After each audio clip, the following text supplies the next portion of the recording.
of it. How many of you, when you leave a CNI meeting, your brain hurts a little bit because there's just so much information? Okay, I see some nods. I've been there. I know that. I would encourage you, if you don't already do this, I did this as a CNI a curriculum director, and I can't see everybody in the room, but when I would leave these meetings with all this information, and back then, you didn't have, we've tried to be really techy. You got like a little paper copy of the PowerPoint slides. Do y'all remember that? And you're like, when can I get the slides? Because I want to. So we really try to make sure you have everything early, even though we're tweaking things. We know you tweak things too, and you give us grace when we have to go in and make modifications. But I would have loved to have had the opportunity to go back and watch pieces of it. What I would encourage you to do, like I said, if you don't already, is after these meetings, find your brothers and sisters in similar positions in your neighboring districts, and just have some. We used to do this in Region 6 all the time. About a week after the CNI meetings, we would plan a little luncheon, and we would all bring our computers and our jump drives and our all of the things, and we would just say, okay, let's go through these slides. So how are you doing this? And that helped me as a CNI person, just to build community with my colleagues, in neighboring regions, but also to give some context to how folks were kind of synthesizing all the information. I do know we had some slides. I think I've shared that before. We really try to be very, very conscious of the time. So we know that a lot of things we could just send to you in an email, but we try not to overwhelm you. So some of the things we're going to talk about today, when you're looking at the full slides, and I'm sure they're putting those in the chat now, that they are there. First of all, happy spring. I hope you have been able to take some time off during these spring breaks and just kind of renew yourself. Spring is always that kind of season of hope, and we have so much to be hopeful for and optimistic about. Know that we are here to support you as we finish strong in this school year. Just a couple things before I pass the virtual baton to Sean, but this is just generally our timeline. So if you're sitting in your office today, as I'm guessing many of you are, this kind of lets you know if you want to nudge a friend who might be supporting one of these offices to join about this time. We're pretty good about staying on track. We usually go a little bit faster in a virtual meeting, but I know since you were in your offices, I thought, well, let me tell you the timeline. So if you have a person who is working with your math program, they know when to join. How many of you check this page often? Our little Google running updates page.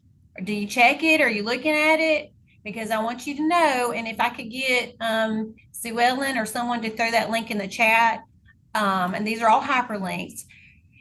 Having been in your position and being in my own position where I receive 300 emails a day, and it's so hard to go through them all, as kind of a way to maybe be a blessing to you, instead of sending you like ongoing, here's another email with lots of information, we put everything on this page. We update it daily. So if you were like, okay, I know Shield shared X, Y, or Z, just go to this page, do a word search, you're going to find it. I've done that as a way to keep everything in one place so you don't have to go to your inbox and like, okay, when was that sent? We link straight to the website. So if you're having trouble navigating the state website, it has direct links to those resources.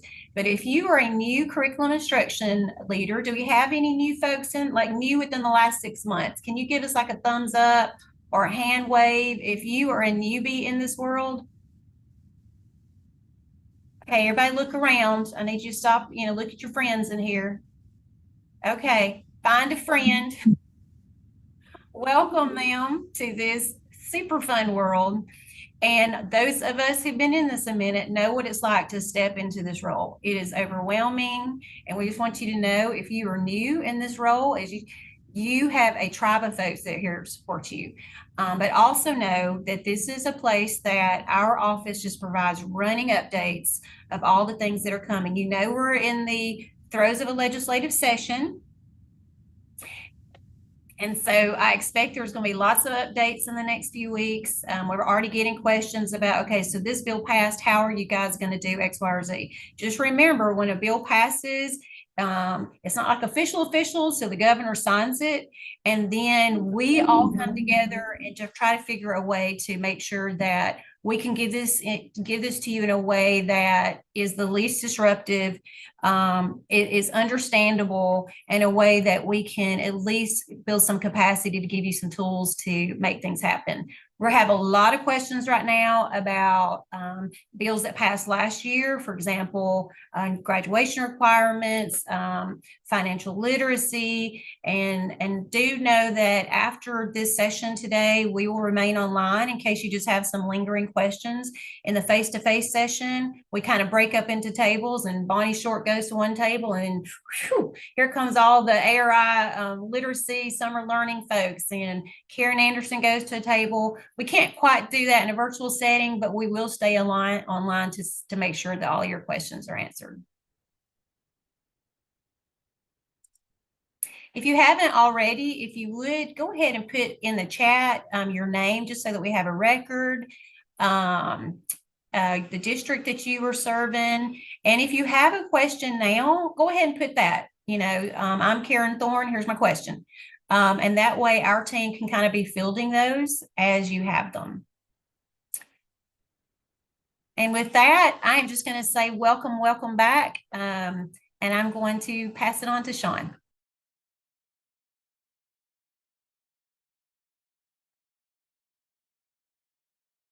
Thanks, Dr. Shields. Good morning, everyone.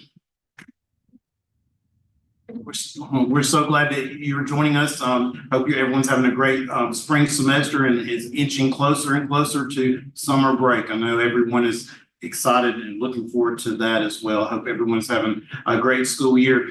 We have several updates to share with you, and then hopefully we'll have some time for questions later on. Happy to stick around and answer those for you as well. We have our team here. Some of us are here in Gordon person. Some of us are in Birmingham. Some of us are in our offices. So we have several folks from the department who will be presenting or speaking today. And so just hang on with us today. And I promise that we'll get through this information as quickly as possible, but hopefully it'll be something that'll be impactful in your work, and that'll help bring clarity to as you plan for next year and working with your school leaders.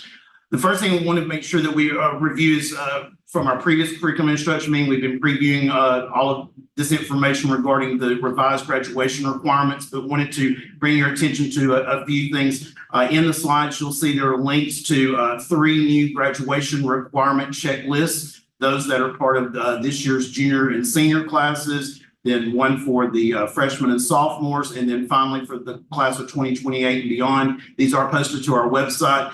In addition, you should have gotten a memo from Dr. Mackey through the superintendent's memo regarding the revised graduation requirements a couple of weeks ago. And in that memo, it actually points to an additional guidance document that's also posted to our website. I've included a link here for you.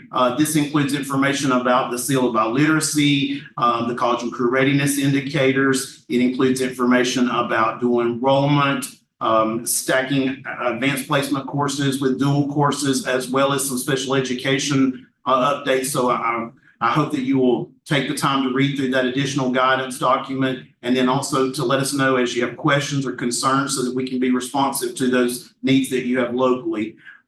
As a reminder, this year's sophomores will be required to earn at least 1 college and career readiness indicator as part of the Alabama high school graduation requirements. And so we've been talking about this for months and months and months, but want to help make sure that all of our school leaders, including parents and students and teachers and principals, everyone that works with students, is aware that this year's sophomores are the first graduating class that will be required to earn a college and career readiness indicator if that student is pursuing a diploma on the general ed pathway. So again, I've got some links for the various graduation requirement checklist, as well as a link to our additional guidance, and hope that you'll take the time to look through that. I'm happy to answer questions at the end regarding any of those potential issues that you guys are working through. Go ahead. Of course, I wanted to highlight and really lift up one of the important graduation requirement changes is that the financial literacy requirement will be in effect in we were happy that Dr. Mackey was so willing to kind of work with us and work with our school districts in helping ensure that we're able to implement the financial literacy requirement while also being conscious of many of the different waivers that exist in our school systems regarding career preparedness. Here are a few things just to highlight. In order to meet the requirements of the law, we had to address the preparedness standards by including a couple of new standards into the career preparedness course. But inside, included in the memo that came from Dr. Mackey, just wanted to highlight that effective immediately, no further career preparedness waivers will be granted. That includes embedding career preparedness B into economics, embedding career preparedness A into various career tech foundation courses, or providing that career preparedness is being taught in its entirety in 8th grade. All of our existing career preparedness waivers will sunset by June 30th, 2026. We also know that many of you have several different scenarios and individual cases that we want you to hear us, that we're going to work with you in your district to ensure that we have the smoothest transition to this as possible. So if you have specific concerns, please reach out to Dr. Shields and I. We will certainly work with your district as we work through implementing these new graduation requirements. Also wanted to just highlight for you that included in the additional guidance was also, go back one more for me. There you go. The ROTC, the ability for career preparedness to be embedded into ROTC will be rescinded beginning with the 25-26 school year. And I know that will affect many of you who have been offering career preparedness embedded into ROTC courses for several years. And so again, just want to make sure that that's highlighted and at the front of mind for you as a curriculum director. A couple of things that we know that FAFSA has been quite challenging this year. I was able to at least get a little bit of data for you. Fingers crossed, by Friday, we should be seeing some movement as far as the AIC FAFSA portal that allows our districts to see where students are as far as which stage or which step, who hasn't submitted. But I do want to highlight through March 22nd that almost 33% of seniors from the class of 2024 in Alabama have submitted a FAFSA.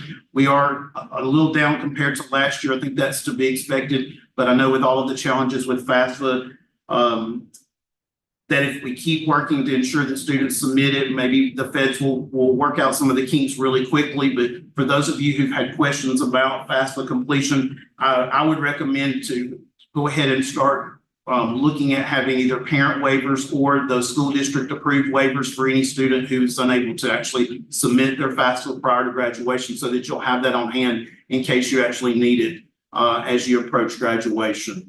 We're really hopeful that the feds are going to be able to update the FAFSA dashboard soon. And hopefully there's some movement on that this week. But until then, I do know that at least this gives us a point in time, some data to look at as far as the state. And I know that many of you have been working tirelessly to help ensure that our students are able to finance their future. So just wanted to be sure that you had that. Included in your folder is also a school by school list as of, again, March 22nd. If there's been another update, I'll be happy to look and see if there has been today, and I can actually update that file inside the folder that shows where your schools are. It may not tell you which students have specifically submitted, but it will tell you the number of students you have, and I know that might be helpful as you're planning for those end of year activities.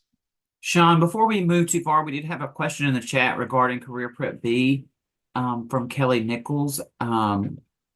Regarding needing clarification on Career Prep B and Econ sunset in June of 2026. Our current waiver includes the 9th grade class who will be class of 2027 and who would not take Econ until 26-27 school year. That's a great question. So we are aware of situations like that. We're going to work with districts who already have something in place where it was, the waiver you requested at the time was was in good faith, thinking that it would exist all the way through that cohort of students' graduation. And so Dr. Shields has assured all of us, we continue to say the same thing. We will work with districts to have the smoothest transition to this implementation as possible. Dr. Shields, you want to say anything about that? Certainly, yes. That's a common question because many of you may already have awarded or have approved, I should say, waivers. and that affect your 8th and 9th grade classes. And so they are already in cohort. So we're doing all we can to just provide grace, since this is something that we have already approved, to let you see that cohort go through, but also make sure that you're transitioning to this with the next cohort.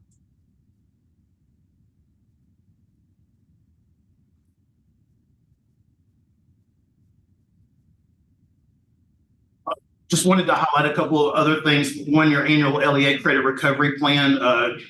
All LEAs are requested to complete the online form that's the links included in the slides to let us know if you're offering credit recovery or if anything has changed with your credit recovery plan. We'll be collecting those. And of course, Andy and Kristen are always available to help with questions regarding your credit recovery plans, or if you're interested in maybe revising yours and you need some technical assistance, we're always here to help and always here to answer questions.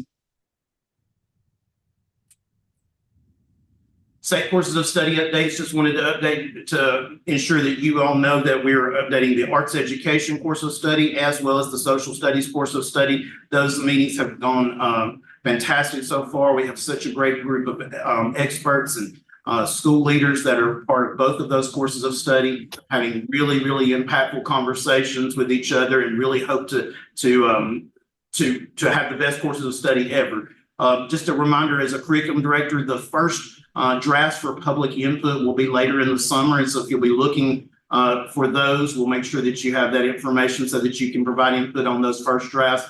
And also to be looking for late summer, early fall to potentially solicit educators and experts to serve on the digital literacy and computer science course of study, which will be the next course of study that we will revise in 2025. So we can't say thank you enough for all of those that you support in allowing to be part of both our course of study committee as well as our textbook committee. We cannot do the work without experts from the field, and we really appreciate your support in helping identify those educators who really serve an amazing role in helping determine what students learn for this next generation of courses. So we really do appreciate that.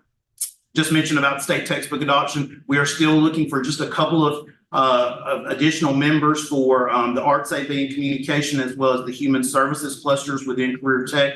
We do have enough for health science and the science textbook committees, but would love it if you have someone that in your district who fits into either the Arts AV or the Human Services clusters within Career Tech. We would love to have those names and potential nominations to serve on the state textbook adoption committees. That work is very important, just like with the courses of study, because it helps ensure that our students have the very best instructional materials possible. And so we always appreciate you helping us identify and nominating our educators for that. Maria, give you just a minute or two to update us on EL. Good morning, everyone. A lot of exciting things are happening in the English learner world. We started the implementation of the Alabama Framework for English Learner Success this year by implementing a strategic goal 1. What this all means is that we will increase the use of high quality instruction and assessment in every classroom every day. Our implementation started with cohort 1 of 22 schools that are participating in the Promising Practices study by the REL Southeast. The EL regional specialists are using the PLC process for this implementation of they are implementing our 5 criteria of best practices for high quality instruction and assessment. We are currently in the last part of the study right now where they're collecting all the data, and we will continue the implementation. But as you know, I only have 12 regional specialists that serve the whole state.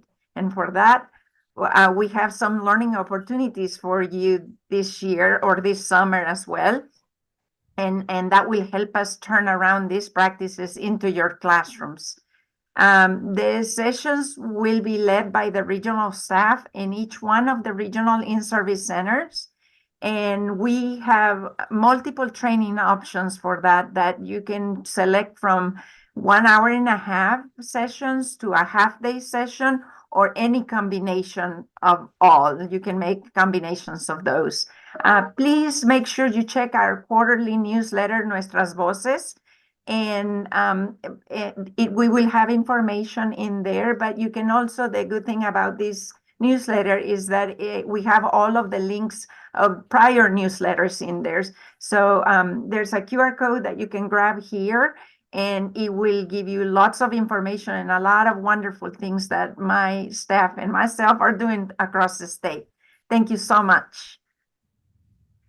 Thank you, Maria, and thank you to our entire EL staff. They're doing an amazing job and really making strides in helping support our EL students. One thing before we go to this one, I'm excited about, we have several professional learning opportunities coming up, but one of the ones we're working on is to bring some training to district leaders on evaluating foreign transcripts. That's one of the ones I'm excited about that'll be coming, as well as all the other stuff. But I know that so many of you have reached out so many times at really being able to help students when they enter school and how to transcribe those foreign transcripts or credentials. And so we're looking forward to that training that'll be coming up, and we'll make sure that you have that information as soon as it's finalized. Very excited about the work that we're doing with advanced placement and with pre-AP. We have an amazing state lead that works with the department and A+ College Ready to ensure that our students are really receiving so much of that high quality instruction, as well as opportunities through our advanced placement program. And wanted to just highlight a couple of things. This summer, we will have AP Summer Institutes for AP Pre-Calculus, AP Computer Science Principles, as well as AP Seminar English 10. Those are June 10th through the 13th and June 10th through 14th, respectively, there at the Tuscaloosa City Schools Career and Technology Academy. The information you see there, as well as a link for the registration for the AP Summer Institutes. The Pre-AP Summer Institutes will also be held at the same time, and you can see those courses that will be supporting with professional learning. That link to register for those courses will be coming in just a few weeks, but wanted to make sure that you had this on your calendars as you begin to plan for professional learning during the summer, and make sure that your teachers are aware of these opportunities. We're really excited about the work we're doing with AP. We're really excited about the scores for our exams that will be coming very soon. And we're excited about the fact that the College Board has really tried to remove all the barriers possible in order to offer pre-AP this upcoming year. And so more information to come. Dr. Wilson Woodson is I'm sure she may even be with us online today, but she's an amazing resource, and I'm really proud of the work that she does and the partnership that she allows us, as well as our partnership with A+ College Ready to help be successful, our students be successful with AP. Last couple of slides, really excited about MEGA this year. We have a pre-conference session that will be focused on keys to cultivating success beyond graduation, a very informal way for school leaders to come together and actually talk about all of the amazing things that are going on in our schools, share ideas, and really look at how to leverage resources together and how to also scale certain activities that can really bring the biggest bang for buck, but also provide the most opportunities for our students. One of the things we'll be able to highlight during this the pre-conference session are how school systems are using their college and career readiness grants to support students, and really excited to hear all the great things that have been going on around our state, and excited to offer this as one of the two pre-conference sessions for MEGA. I know Bonnie will talk about the other one. And so we've got some exciting things for MEGA. Please, I hope you'll join us even before MEGA begins in that opening session. And hope that you'll come and participate. It's okay. Okay.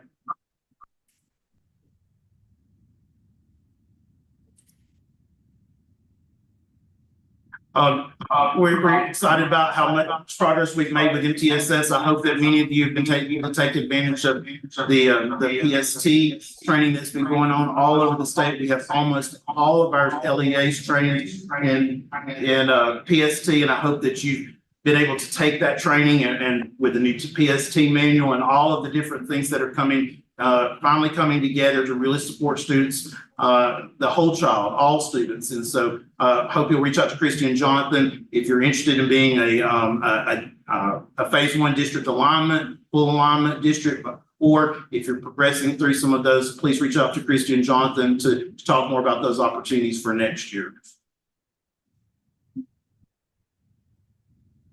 Kathy Jones, I'm not sure if you're on, but I'll give you 60 seconds to talk about Quant Hub. This is an amazing opportunity that we have piloting in some of our school districts to really focus on data literacy and data science, and really excited about those. And Kathy, if you're on, I would love for you to speak for just a few seconds on it.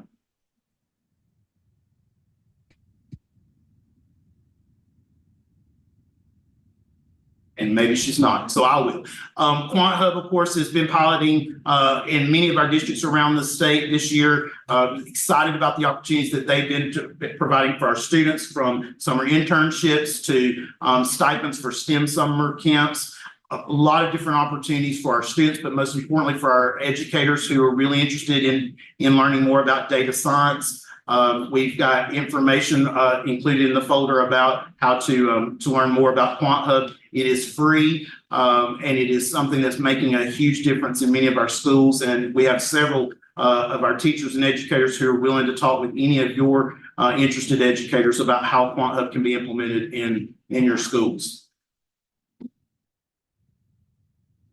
And of course, the other thing that we're excited about, of course, is the Maxwell Foundation iLead. This is an amazing opportunity that is at no cost as well, that really fits beautifully into your character education program, your advisor-advisee program, really complements those of you who have reach advisory, or if you're looking for a way to really bring something to increase your culture and climate of your school. We've already had the first PD, the professional learning opportunity, where Liz Huntley was that leadership speaker. The next one's going to be Coach Pearl, and finally, Ms. Terry Saban.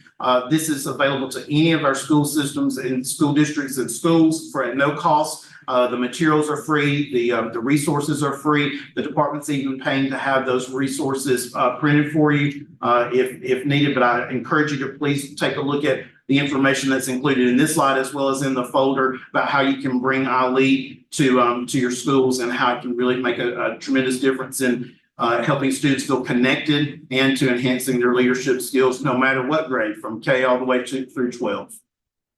Hey, Sean, I'll pop in there too, Please do. because I know several of you who attended the Liz Huntley empathy session. When was this? March 27th. We saw a number. So just to be clear, we have a leadership series that is free to you and your leaders, where you'll see Dr. Mackey is in attendance, many of the other assistants, coordinators, directors. It is just about maybe an hour. Help me out, those of you. I'm trying to think how long it goes by really fast. But it is a time where we, as leaders, we discussed empathy and how important it is for those of us who work with teachers and kids and their communities and their families. How that we lead with empathy. And Liz Huntley, if you've ever heard her speak, did an amazing job addressing that. So these dates that you see, the next one is April 17th with Coach Pearl, and our discussion will be attitude.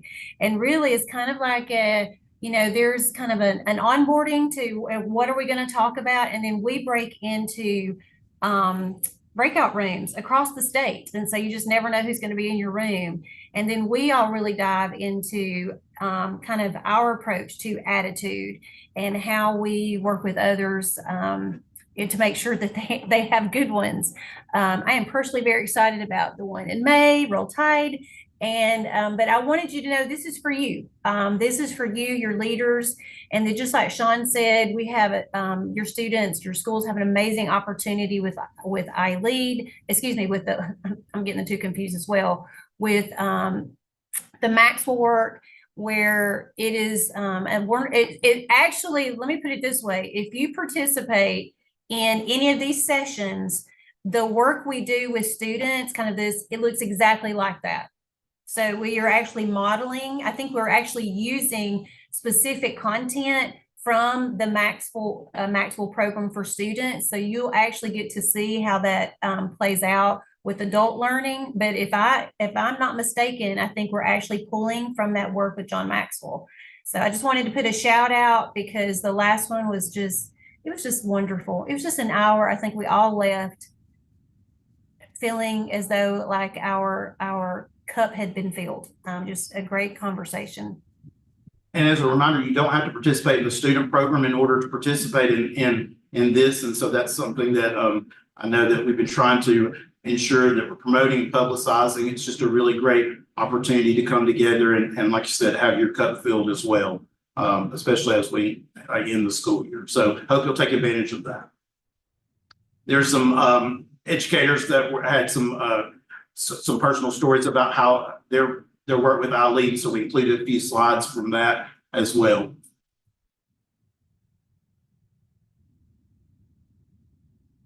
Anyone have any questions for me before I turn it over to my wonderful friend, Dr. Mickey Crenshaw from Career Tech? We're happy to answer any questions that you have, even if you think of them as we're going through the day. Hey, Sean, could I give a shout out to the Mental Health Service Coordinator program and Yes, ma'am. attendance, maybe? Just a minute. Yes, ma'am. Just want to welcome everyone today and to remind you that each of you have a mental health service coordinator, and please utilize those services. We'll have a reflection summit April the 18th and 19th in Gulf Shores for that group. We look forward to seeing each of them there, as well as I want you to save the date for August the 26th and the 27th in Tuscaloosa with Vital, which is a great culture and climate support system for you and your own, filling your own cup in Tuscaloosa. More information will be coming out. The mental health service coordinators will meet again August the 28th for that particular group. I want you to save the date of September the 4th and the 5th. It is not confirmed totally yet, but it's just about ready for the ink to be placed on the paper for the annual Attendance and Truancy Summit. And this will be in Birmingham. More information will be coming. So if you have an outstanding best practice that has helped your district increase attendance, and they are being increased, we're ranking 6th in the nation for reducing that chronic absenteeism, please let Tracy Go Reed or myself know, or send it to Sean. We work closely in his section, and we look forward to seeing you there. Thank you, Sean. Sean, we did have a question come in the chat from Bobby Cook for the CCR graduation requirement. Has there been any discussion regarding special education students or late term senior transfers from out of state, and in parentheses, military? It's a great question. So remember, the College and Career Readiness Indicator requirement is only for students who are pursuing a diploma on the general ed pathway. Those that are on essentials or the alternative achievement standards are not required to earn a CCR in order to graduate. However, if you have specific situations like the one you mentioned where someone's moved in late into senior year, military, some of those, we will certainly have a process for which you can submit those specific cases to us, and that way we can recommend the best plan of action for those students. If it's depending on the situation or the scenario, will be certainly, I know Dr. Shields will support us in that on a case-by-case basis, and we'll make sure that you have that information of what to do and how to submit to us those very specific scenarios. Dr. Shields, you want to say anything about that? No, I thought you did a great job. A lot of the questions that we're getting, we're trying to create just a running document for ourselves as well as for you, because we do get some very specific questions. And so that helps us kind of navigate, potential scenarios moving forward. So keep those questions coming. That's really helpful. But yeah, Sean, I think he pretty much nailed it. I did want to shout out to Dr. Warfield. She was recognized yesterday as an Alabama Woman of Impact by the Alabama Women's Commission. So snaps and claps for Dr. Warfield.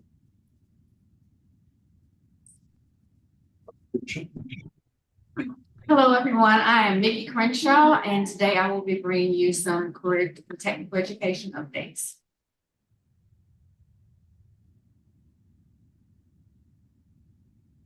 Every year, Career Tech puts out a spotlight video. We go around the state highlighting those programs and teachers and students that are doing an exceptional job in Career Tech. I have placed the QR code here for you to view. It's a wonderful way if you're thinking about opening a new program, it may be highlighted in this video. Give you some ideas maybe to refresh a program you already have, and just to see what exceptional things are going on across the state.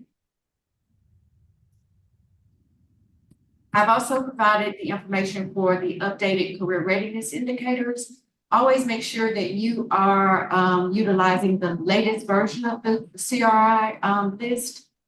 We update it every year.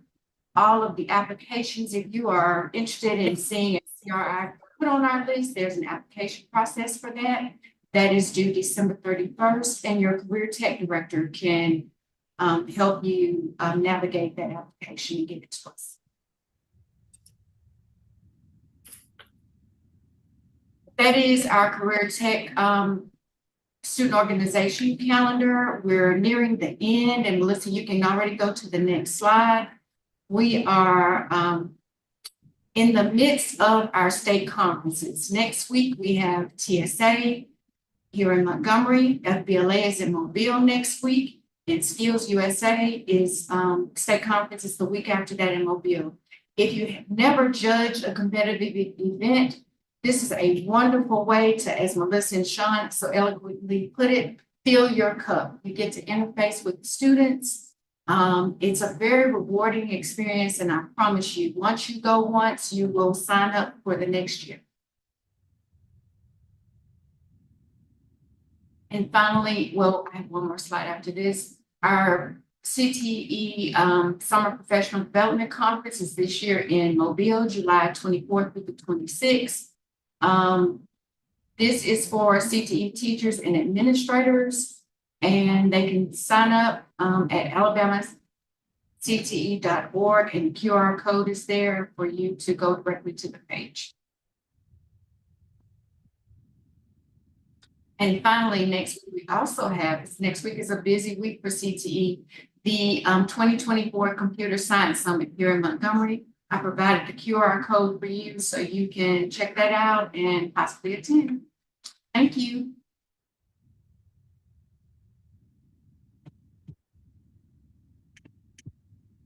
Good morning. I hope everyone's doing well today. I just want to start with reminding you about the webinar that will take place for superintendents in May. There's two opportunities in your handouts. The memorandum that was originally sent out is on there. And so you can have all that information there in the handouts as a reminder. But we have offered for superintendents that they may bring additional personnel to that webinar. Curriculum directors, of course, are ideal people. Special education directors might want to come, EL coordinators, if these are different individuals. This information that we have right here, there will be some repeated information from what took place in January, February, if you attended that. However, there's a lot that's taking place right now between now and students, finishing up school, where I know that you're going to have questions about those paths to promotion and how ACAP data is coming in. And so we want to make sure that we're making ourselves available to you to help troubleshoot some of those areas. So we encourage you to encourage your superintendent's attendance, as well as you are more than welcome to join us. And then ACAP testing. The messaging for ACAP testing is super important. We have some parents who are anxious about the fact that third grade this year, they have to demonstrate a path to promotion. And some of them feel like if my child takes the ACAP, my child is going to fail. But the reality of the way our system is built, the ACAP doesn't fail you. The ACAP is an opportunity for you to be promoted. So if you have parents who are anxious about this, it's real important to let them know that if their child does not take the ACAP summative and or supplemental, they've eliminated 50% of the opportunities for their child to be promoted. So we want to make sure to encourage the participation on the ACAP testing.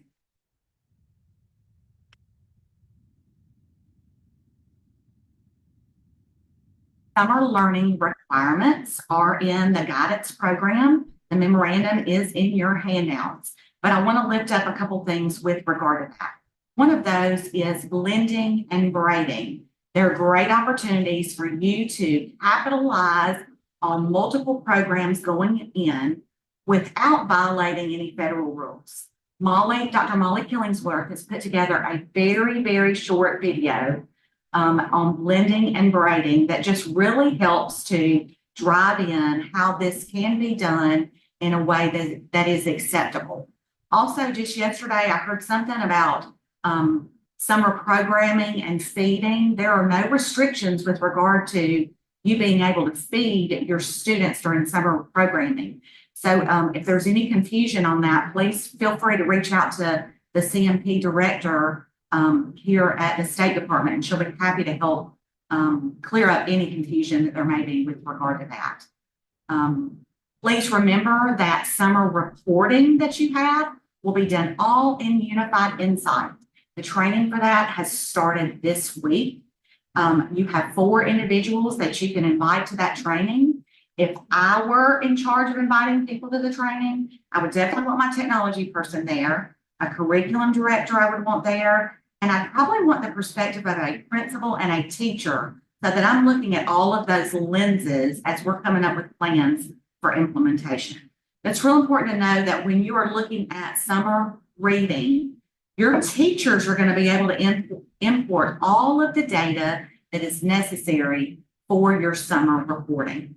One last thing is there is a link in the memo where you lift up where your summer camp will be this year. That is the only thing that is separate that you need to make us aware, and you can let your leadership person know, and he or she can give us that information as well.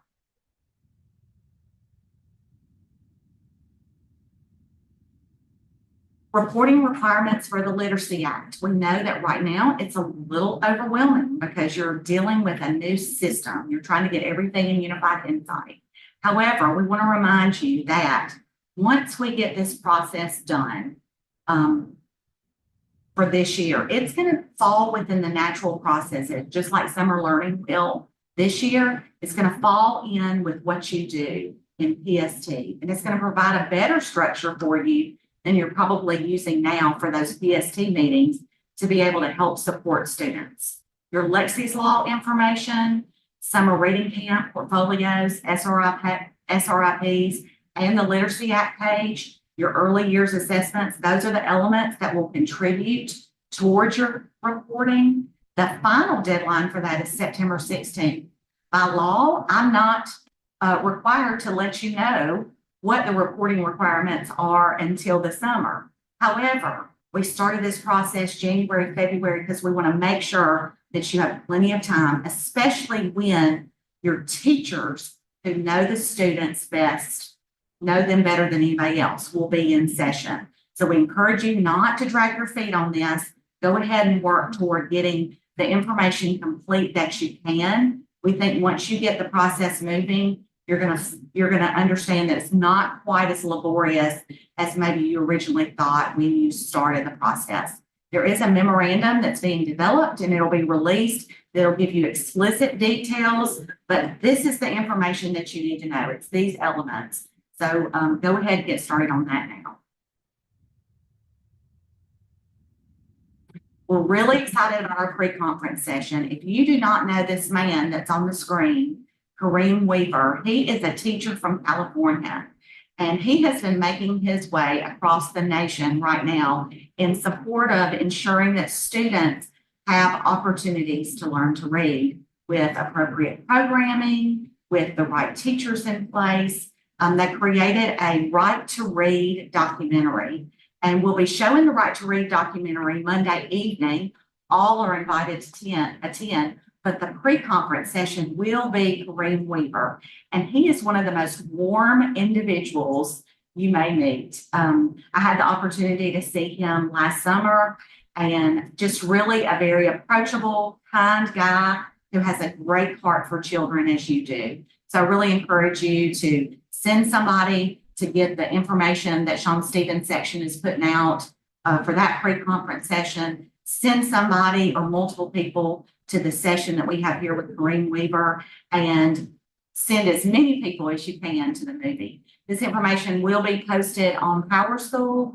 We'll make sure that when all of the information is finalized, that you have this in the rolling notes for Office of School Improvement, but you also have it in our newsletter updates and in ARI social media. And then we'll continue with regard to great professional development that you have said you wanted. We continue to hear about sound walls, and so we want to make sure that we are continuing to support you with that. Rhonda Ayers, who comes so highly recommended by y'all who have let us know how your trainings have been with her, she will be coming to Mega again to present on sound walls. And then we have Melody Ilk. Melody Ilk rewrote letters for administration. That is, up to date. It is a more rigorous training, but she has just done amazing things in Alabama if you have not met her yet. And she's going to be doing some sessions for us that are going to be fantastic. We also have some of the other sessions we will be offering so that you can get a jump start on knowing what you want to come see when you come to Mega. Bonnie, we had a question in the chat regarding literacy camps. Will students attending the literacy camps this summer have a reading goal posted in Unified Insights? They are going to go into all of the intervention pieces and what that looks like at the intervention meeting, but the specific goal information that will be there, it will be an easy goal that will be a drop-down opportunity for you where you're going to see those areas that are outlined in the law, like phoneme segmentation fluency, where you can help to develop that specific goal for them. We are really wanting to make sure that this is a piece that you can really utilize, that it's not just about us collecting data, but it truly is about guiding instruction. So I think when you see that intervention piece, you'll be very pleased about what it can do to help drive that instruction. We also had a question from our friend Jill Edwards. How do you sign up for letters for administrators? Is this available now? I love Jill Edwards, and I love that you're asking that question. Yes, we have letters for administration going on right now. We will have additional sessions that will open up in May for both letters elementary and letters for administrators. 2-year training, really fantastic. We encourage you to sign up for that. Sign-ups will be from May until August, but we do have limited spots this year as our contract is coming to a close. That does not mean we will discontinue letters. It just means we're ending a contract. We've got to go through a request for information process. We'll be exploring a lot of different professional development opportunities that are out there that have been developed since we originally chose letters, and see if there are additional pieces that we want to be looking at. Great question. Thank you, Jill. Hey, Bonnie, I've got one as well. Let me turn off that. The question is, let me see where that is. Can you tell us a little bit more about, our portfolio is supposed to be entered for all third graders attending summer school?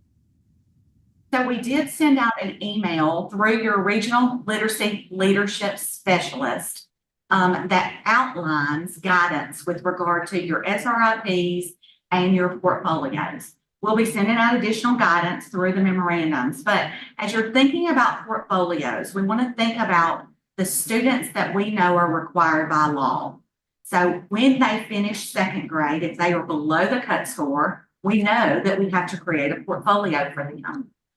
Some schools have said, do we have to do this before we get the testing data? Because what if one of the students that we're working on a portfolio for, they end up passing the ACAP? If that's what you decide to do, that is fine. But we want to make sure that we have that data and that it doesn't escape with the exit of a teacher. So I really caution you that to get done anything that you can right now. I think it's going to work to your advantage to go ahead and get that completed. When we think about continuing on for the portfolio, we need to make sure that we have portfolio evidence for all students who do not have a path to promotion through the ACAP, either the ACAP summative or the ACAP supplemental. We need to be able to show that we have some of that evidence in the portfolio for those students. Even if they have a good cause exemption, we want to make sure that we're providing them opportunities to master the standards. Does that mean that all of the 27 pieces of evidence need to be entered for those students? No, it doesn't. But we want to show what they can do, and we also want to show that we're working on certain pieces with them. That's going to be your best practice in regard to that.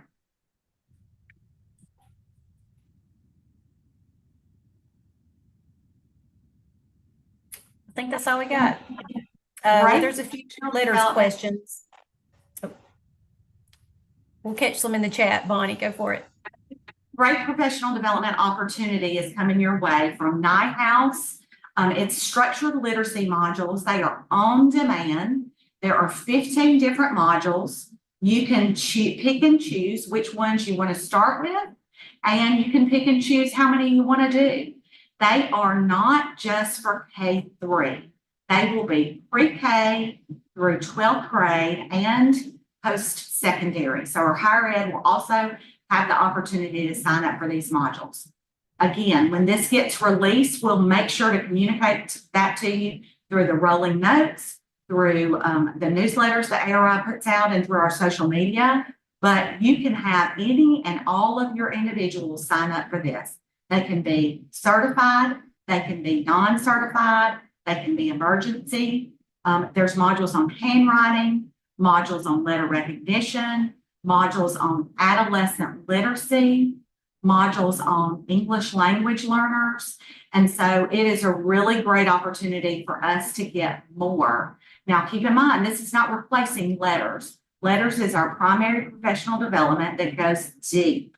But this is another opportunity to grow, and it is a wider opportunity than what we've been able to provide with letters. Everyone who signs up for this, they will have 90 days to complete as many of the modules as they want, and we will have approximately a year to sign up. So really be looking for this, because this really can make a difference, especially for those teachers you have that are beyond grade 3. And the NIHouse modules are free, Amy Harrison. Nobody is going to have to pay for that. And the content is reading. If you look there on that information, I do have the link in your handout where you can explore what the different modules are, but free. I mean, there's really no excuse for us not to sign up for that and explore. I really can see where you might have a teacher who says, you know, I want to know more about this EL aspect, so I'm going to look into it. And then as they're looking, they're like, well, you know, I think maybe the vocabulary module is something I want to dig into. And the vocabulary module leads to something else. So really important, and a really great opportunity for us to maybe grow that desire to learn more as well. Here I have professional learning in the science of reading. I want to lift up, I told you about the RFPs. We have the same thing going on with our MSLE training. We're having to do an RFP for Take Flight and NIHouse. We're not looking to do away with those. Those are intervention programs we have in action. So we certainly want to continue to support those, but we've got to make sure that we're following the laws of the finances of the state of Alabama. So that will be done again, but we really want to encourage you to be thinking about this position in your schools. I believe in it so much of having an interventionist in your schools that I have requested $12 million from the legislature for 100 interventionist positions. These interventionist positions would be required to go through the 2-year MSLE training. They would be chosen based on you submitting a request and us looking at which schools have the greatest needs for the request. We want to make sure that we are providing that opportunity as much as we can. Now, as I say, $112 million, that sounds like an awful lot until you figure out that we have 762 schools. So keep in mind that it is a limited opportunity, but this individual would have a job description just like the local reading specialist does, where they would be required to do so many small group lessons during the day. They would be required to serve in that interventionist position. But the way that we have built it, we're also interested in them being able to support students that you have that are beyond grade 3, your teachers with some additional professional development in those schools. So hopefully that will help with some of the gaps that we're seeing with regard to the Literacy Act. We also have letter stipends. And I want to remind you that letter stipends are funded through ESSER funds. We requested funding for those again so that we can continue it, but there's no guarantee. And I don't want any of your teachers to miss out on the opportunity for a letter stipend if they're at that point where they've completed their letters training. So if you will remind them, also check with your CSFO and make sure that they have drawn down the funds for the people who have been allocated. Because these are ESSER funds, we can't just send the money to you. The money has to be spent and then requested. And so I want to make sure that we are getting all the money that is allocated from ESSER in those stipends to the people they're intended to be for. So if you'll follow up with your CSFO, that'd be great. We're closing in on the end, guys. Together we're better. We want to encourage you to reach out to us. I have here a QR code to my contact information. You're more than welcome to reach out to me at any point in time. We also have the quick links document that you can refer back to for ongoing links that will really give you more information. And finally, I want to lift up the YouTube channel that we've developed. It has some great videos in it. Some of the videos are specific for teachers, some of them for families, some of them for coaches. We have things that are on instructional components. We also have things that are on the ACAP test. So we think that some of this information is really going to help to benefit you. The majority of the videos on there, unless it's a professional development session, are 3 to 8 minutes long. So it's a really, really quick fix. Bonnie, we do have a couple of questions in the chat, one from Stacy. She said, Bonnie, can you clarify how to sign up for the new letters cohort in the spring? I just want to ensure that new registrants understand the need to sign up through Lexia first and the timeline for starting the course. Thank you so much. That's great information. Yes, there will be a release, same method. We're going to put it in our newsletter. We're going to put it on social media. We're going to put it in the OSL rolling notes. And if I were to make a guess, your ALSDE-OSL is also probably going to send it out to all the curriculum directors to make sure that they have this information too. But it is a sign up through Lexia that you do. We get that information. We send the information to Lexia. They get you all signed up. I think it's real important to remember too, this is our 4th year of professional learning in the science of reading. All of your teachers at this point should be trained. If they are not, now is the time. You need to encourage them to sign up if they do not have this training yet. The legislature, there's something right now, a bill in the legislature where they want to make sure we're reporting out training in the science of reading on state provided trainings. So it's real important that you realize that your legislatures are looking to see what are you doing in your schools in regard to training and what percentage of your teachers have that training. So if you don't have that yet, you make sure you reach out and you get them that training. More questions, William? Yeah, Heather asked, is there an updated date for applying for stipends? The next stipend release has not taken place. However, we have just sent emails to CSFOs to make them aware of candidates that they have that have money. So there will be an additional stipend release that will take place. The money ends October 1st. So as I've been having conversation with my staff, we have to have enough time to be able to verify all of the stipend information that is submitted by the candidate, and we have to make sure that candidates have enough time to complete. So it will take place during the summertime that we will request this last stipend information. So you'll want to jump on that. All right, that's all I have on my side. All right, y'all have a great day.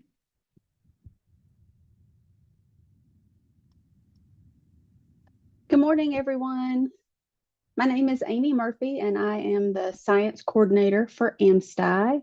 Our director, Dennis Engel, recently retired, so I'm excited to join you today to talk about some updates around our 3 areas of service, which are professional learning, instructional materials, and classroom support through coaching.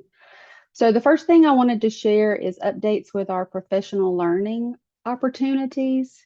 You can scan the QR code on the screen, or you can use the link in the chat box to access our website, which is amsti.org. And then the professional learning tab will take you to this page where you can view all of our menus of service. These documents kind of give you an overview of all of the professional learning opportunities that we have available statewide, and they're clustered by math, science, and digital literacy, computer science. These are our living documents, so as we create new professional learning opportunities, we update those, and they're linked to the website all the time. And then also you'll notice we have a math descriptions link and a science descriptions link that coming soon has been updated for science. So you can click on those and read more about what those offerings entail. And for the science learning descriptions, we've included the standards for the 2015 course of study and also the recently approved 2023 course of study. So you can see those comparisons if you choose to do the optional implementation next year. On the right-hand side of that page, you'll see our registration links. You can go to the AMSTI site in your region or a neighboring region and see what sessions are being offered, whether it's the school year or the summertime, and you can register for anything of interest. We do ask that you use this registration link instead of PowerSchool so that we can confirm space and things like that, eligibility. But we will get you into PowerSchool and get you that PowerSchool credit. So this website is really our one-stop shop for all of our training during the summer as well as during the school year. Several others have mentioned their mega sessions, and I just have a quick slide here to point out some of the things that we're doing at Mega this summer.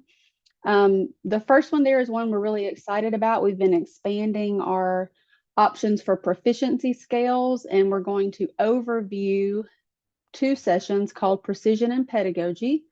One of the sessions is a year-long planning, and the other is a unit planning.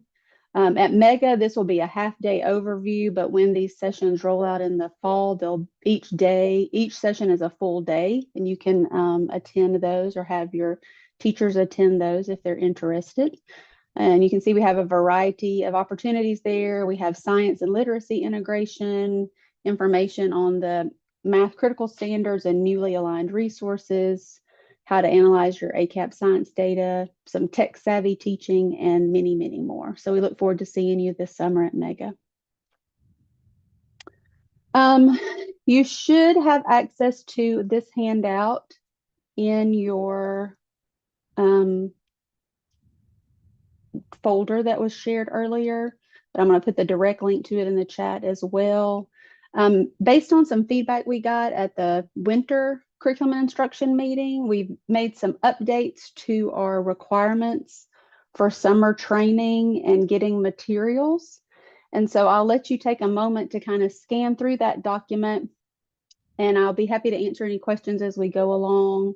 But basically, we've removed the requirement for our existing AMSTI and ASIM teachers to attend the foundational training in order to get their materials.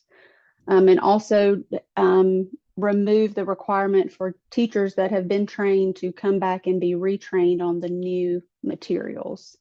We do encourage your teachers to attend because it is a great opportunity to learn about the new materials and the new course of study standards and how those things are aligned, and also network with other teachers in their grade, band, or content area. And so we certainly encourage them and invite them to come, but if they've already been trained in their grade band or their content area, we do not ask that they come back to those trainings.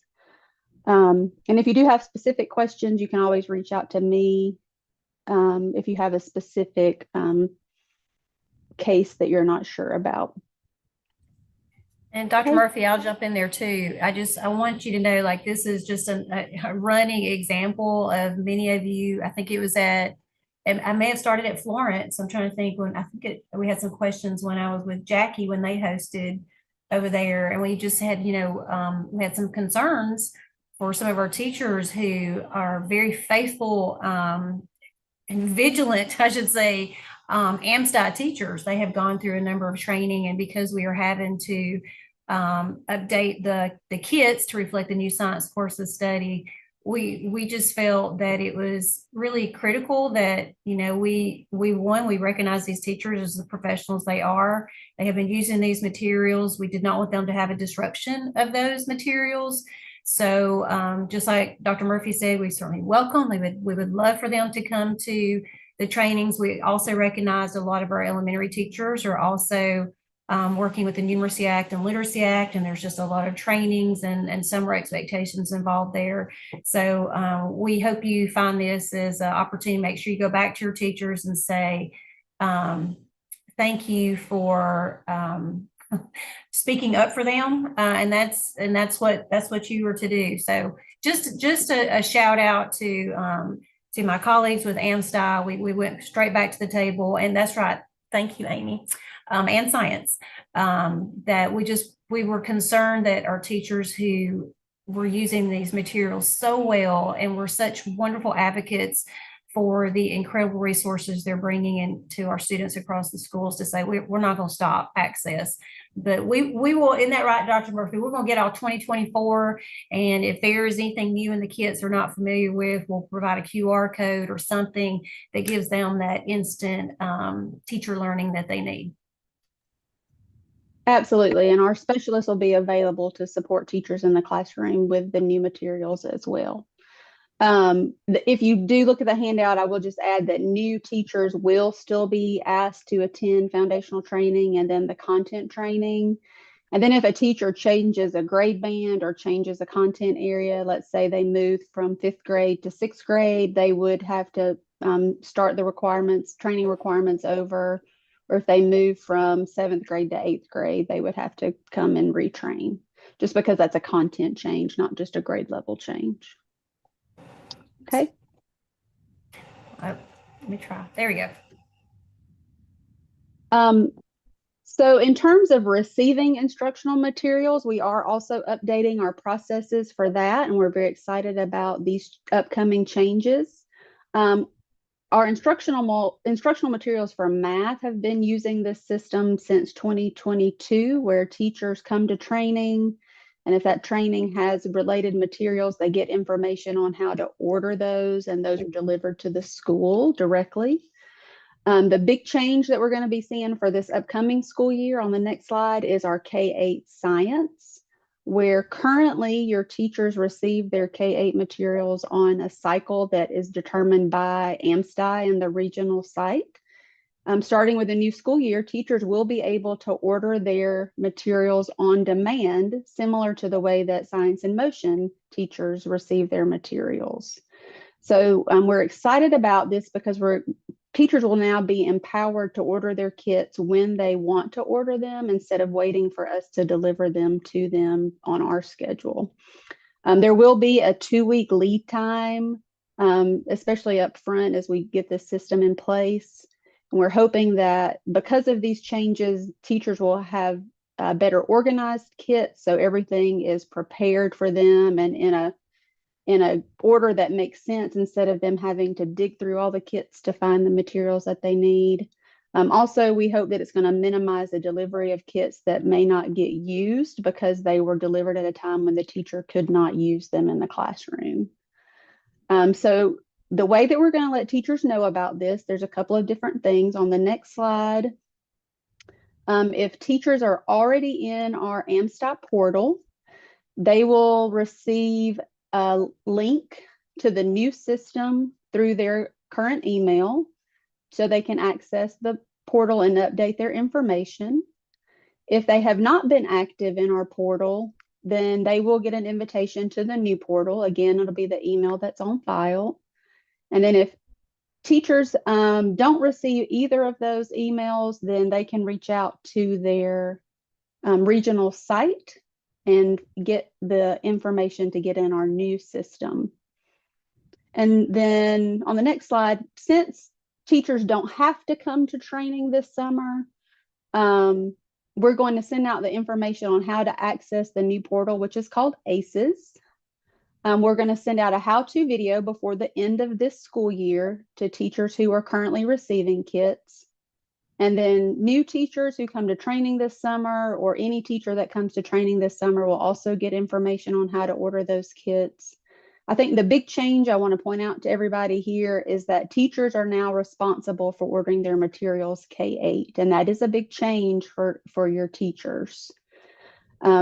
If for some reason you're in a district where you want to structure the timing of your deliveries with your teachers, just reach out to your local site and we can work out a schedule for you, that maybe if you have a pacing guide that you want teachers to follow or things like that, we can help with that.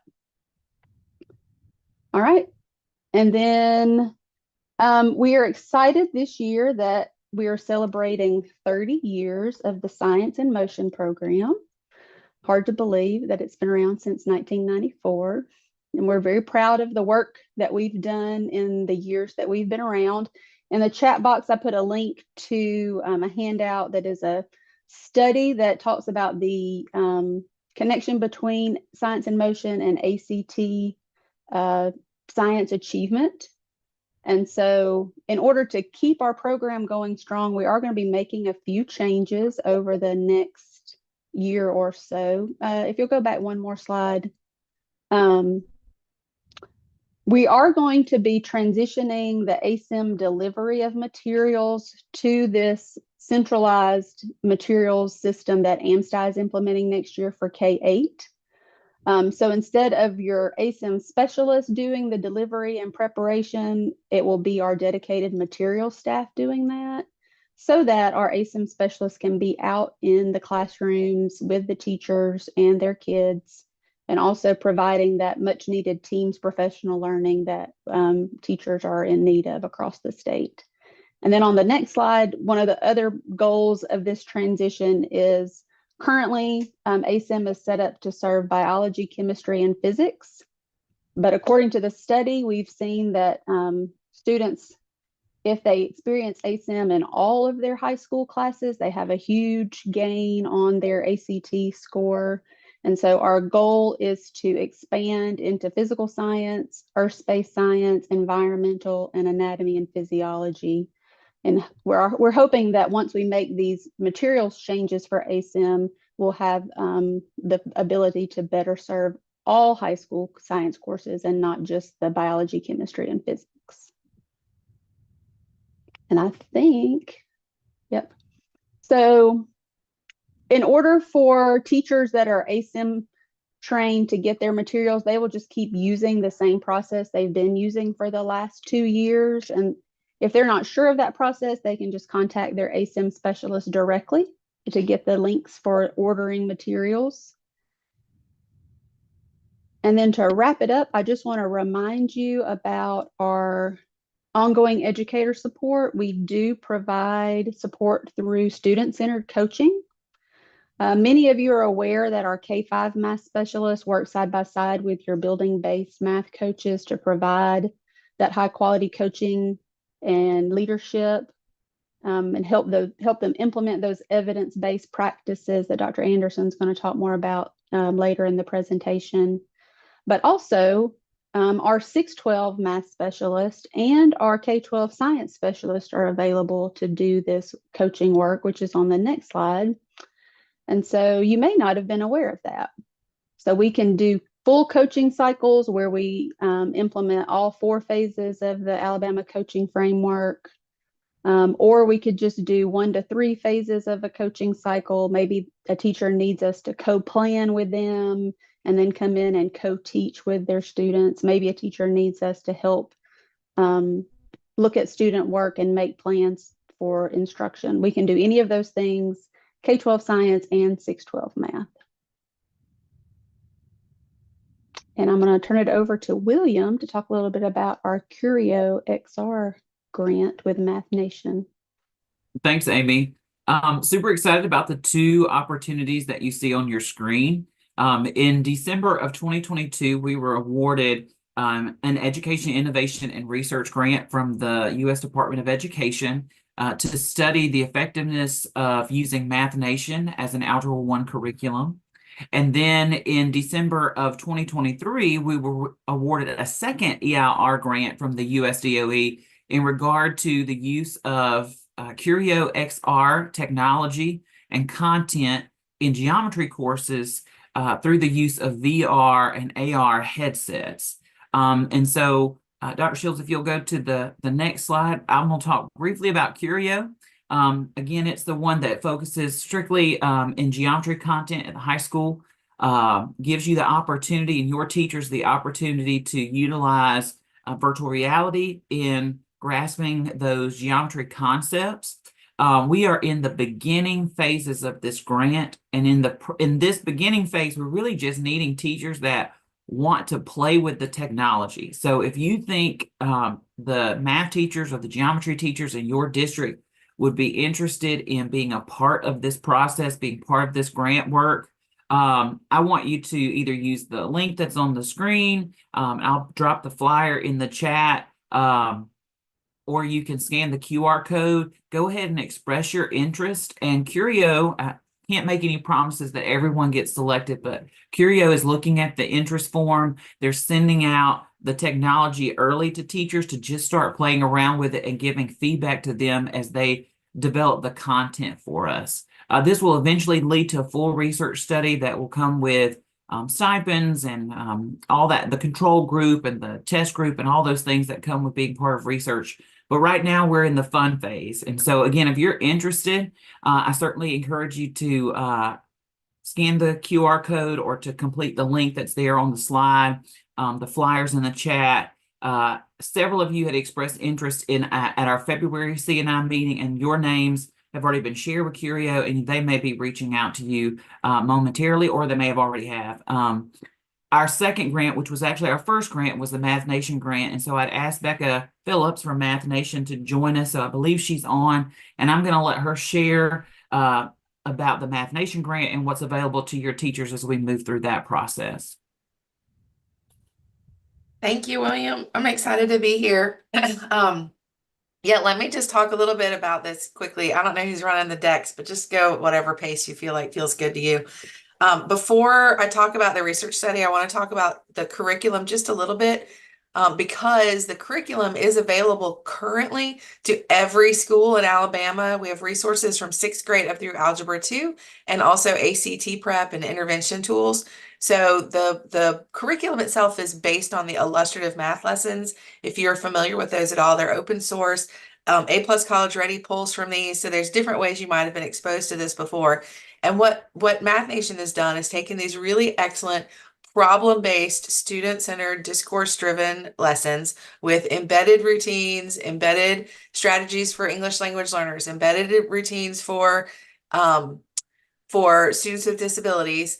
And then we've worked to make them more accessible to students, including videos in Spanish and in English, where students, if they sat through the lesson and they need another shot at it, if they are absent that day, if they want to hear it in Spanish, we've added digital formative and summative assessments at the lesson level and at the unit level, and then the intervention tool that I mentioned before. So again, this curriculum is already available to anybody in this meeting. All you have to do is, if it's not already on your Clever or your class link, email me, Becca at Math Nation, and we can get you set up. This is all through our partnership with AMSTI.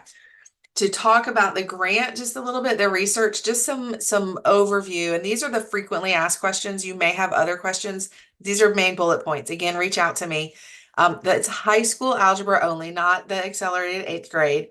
You have to join by school and not by study. So you would need all your Algebra 1 teachers to be on board. The teachers who participate will get a $1,700 stipend. That's for giving the pre-test, the post-test, participating in monthly logs. Those are not exhaustive, but just basically communicating with the researchers all the way through the year.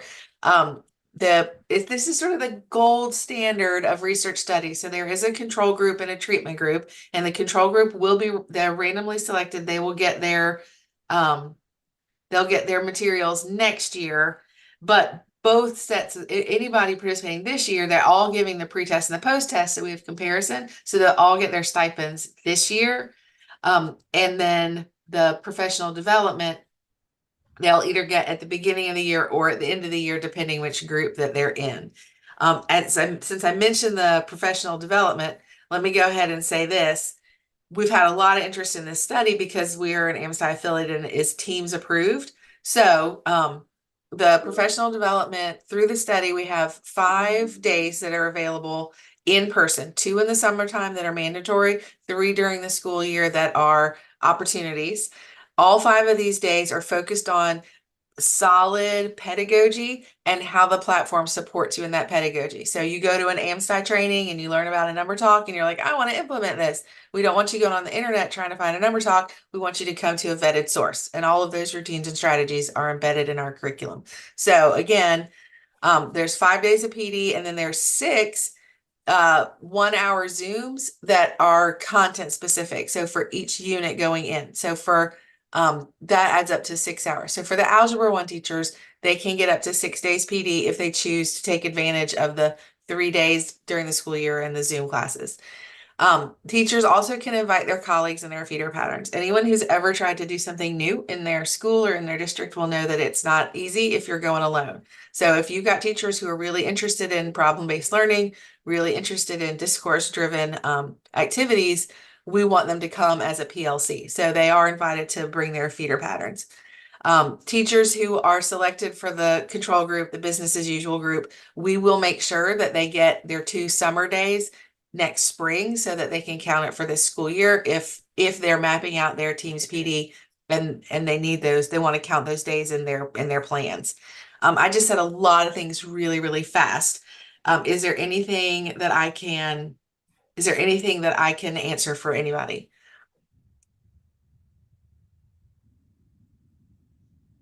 I know that I've seen some people on this call who are in our study already this year, so I'm excited to hear from you. The QR code that was on the screen, that will put you in touch with the research people. But if you are, there you go. If you want to talk to the research people, use the QR code. If you have other questions before you're sure you want to commit, or if you just want to did I miss something? Please feel free to call me. Please feel to email me. Thank you, Mr. Jones, for copying that into the chat. And please, I'm here. I'm happy to hear from you. Thanks, Becca. I just unmuted. So William, just for some of our folks who, may not be super techy, I just wanted to go back to the Curio XR. Will you tell them just a little bit about what a VR, AR headset might look like? Because we're really excited about the AI opportunities. Sure. I realized when I was talking about it earlier that I'm used to our face-to-face meeting and I use my hands to talk about rotating geometric shapes and those sorts of things. And so a VR headset will allow our students, hopefully, to almost enter a virtual space and be able to manipulate shapes and different geometrical concepts to rotate and flip and expand and minimize and do all those things that make geometry, which is such a visual course, kind of come alive. And so we're really excited about it. Curio has been doing lots of work. I say lots of work, but they've done some initial work at the collegiate level using VR headsets to link college students with math tutors that may be across the globe.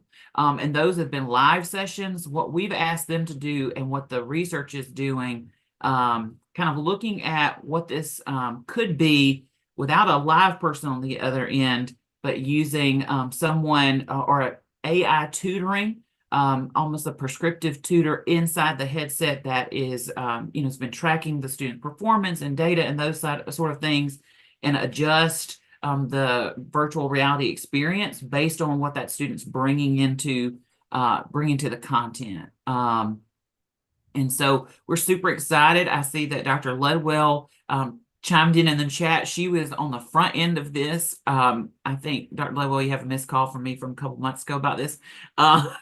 But I have loved kind of coming on board with this and hearing more about it. What's super exciting though with us and our partnership with Curio is that this is not content that's already fully developed and is going to be pushed out to you. What this is and what we're at this phase is we need your input. So as your teachers are playing with the headsets and they're thinking, what do I wish my kids could be able to do? They can provide that feedback to Curio, and they're willing to build the content for us, specific to Alabama, even specific to your school and your experience if needed. So really excited about what this could look like for us and for our students and for our math teachers across the state. Thanks, William. Yeah, super awesome. We are really excited about this grant opportunity, and we've already gone in and considered how we need to adjust it to make sure that it has the maximum impact. So we welcome those of you who want to be part of this. It just sounds like an awesome opportunity for our geometry students. So it looks like I'm kind of looking around. You kind of been sitting still for a minute. So I know if you're old like me, you might be getting stiff. So we thought we'd take about a 10-minute just comfort break, let you go get your coffee. If you want to go nudge someone. I did want, as we're kind of going into a 10-minute break, as Dr. Murphy mentioned, Mr. Engel retired. And so we are in the process of interviewing for that position. So we hope in the next couple months to have a new AMSTI director to share with you. Until that time, you are looking at the interim AMSTI director. So please send me any questions that you have related to AMSTI, Dr. Murphy, all the administrative staff here, all the administrators here have been wonderful to make sure that we are keeping things moving. I'm going to put up a timer so we teachers know when to come back, and I will see you in about 10 minutes, about 10:40.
All right, I think we're coming back.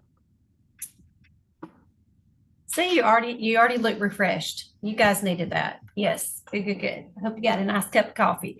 It is my pleasure. I don't know if Dr. Garner, I know Dr. Garner has been serving as the OSI coordinator kind of under the radar when AJ Buckner left, but Dr. Garner is the official OSI coordinator, doing a great job. The OSI team is pretty amazing. And so he's going to share some updates. I did want to let you guys know before we got talking about OSI. One of the things that we've done this year that you may not be aware of, because we want to model, you know, those best practices that we know work for adult learners. We certainly, with all the work we're doing with MTSS, and shout out to Christy Shankles and all of the awesome MTSS coaches.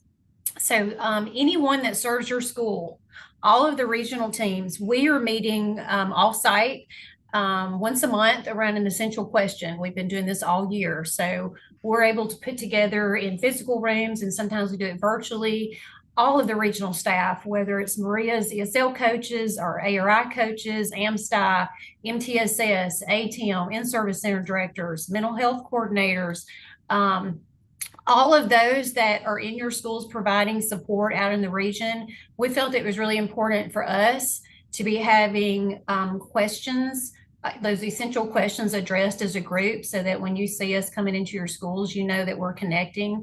Having been a curriculum director, I wanted to know what was going on in my schools. I was so happy to have so many partners with the State Department, but now you have access to so many resources in terms of human capital through all of the different offices I just mentioned. To be able to have regional ESL coaches is amazing. To be able to have, you know, access to so many math specialists and math supports. So I just wanted you to be aware that we're looking at the data, and we're trying to make sure that when we come, we're not duplicating efforts. I think something that I know Dr. Garner, I've talked about this before in working with OSI, but, you know, there's a principal, you know, that called me once. She said, Dr. Shields, there's, you know, 6 State Department people here. Who do I need to be talking to? And I thought that's a problem when there's so much presence that we're not supporting the principal. We might actually be a hindrance. So I just wanted you to be aware that that's something we really took to heart, to make sure that we're having conversations to truly work more collaboratively and to be differentiating our support to your needs. And with differentiation in mind, Dr. Garner, I think that's a great transition to you. Well, thank you, Dr. Shields. I'm not sure what she meant with differentiation in mind, introducing me, but well, good morning, everyone. As Dr. Shields said, I'm Joe Garner, and I have the privilege of leading the OSI team, and the privilege of also giving you some updates from the Office of School Improvement. But prior to getting into the handful of slides that we have, Dr. Shields mentioned earlier and recognized Kay Warfield for an award she received as Alabama Woman of Impact. But I know she's not going to like it that I say this, but I would also like to recognize Dr. Shields for an award she received yesterday as well as an Alabama Woman of Impact, because that is quite an accomplishment to have a servant's heart and give to education and to the students the way that both Kay and Melissa do is unmeasurable. Just well earned, well deserved. And you know, the positive impact that they both have had on Alabama's education and the students in Alabama is invaluable. So thank you. That's sweet. All right, now the first slide that I would like to introduce to you is a link to a recorded webinar for ATSI and TSI schools. Several weeks ago, I sent out an email to all curriculum directors, all school improvement coordinators, as well as all principals in the state of Alabama. I wanted to ensure that everyone had access to this overview video describing ATSI and TSI as identified through ESSA. But in addition to that, we have also created office hours. We know that there's 300 plus ATSI and TSI schools in the state of Alabama. It's almost impossible for us to get out as an 18-person team to visit each and every one of those schools. But we did want to provide you with the information for ATSI and TSI through the recorded webinar, and QR code will give you access to that. And the next slide, Dr. Shields, is office hours, to ensure that we're providing you all with an opportunity to ask questions and receive information and support for your TSI and ATSI schools. We created an opportunity for office hours every month. So one day a month, we are meeting, answering questions. We had our first meeting in March, went extremely well. Just wanted to encourage you that, you know, when you're talking about subpopulation data and calculations of report card, you know, we are here to help you. It's not something that is extremely difficult to work through. And as a result of the office hours and video we've sent out, we've received a large number of requests to visit schools and LEAs within the state of Alabama to provide them with some additional professional development around the data and identifying the true gaps as the data reflects, and each of the accountability areas. So we are available to not only provide support through the office hours, but also provide face-to-face and or virtual support and training that you may have. So please take advantage of that. I also wanted to provide you with ACAP and ACT resources. I know we are in the testing windows for ACT and ACAP, but you know, if you waited 2 weeks prior to the testing window to do test prep, then you have missed multiple opportunities to ensure students have every opportunity to be successful on those tests. The resources and planning for improvement in academic achievement and academic growth should take place immediately after testing for the next school year. So it should be an ongoing yearly opportunity and prep program that is reflected in your ASIP.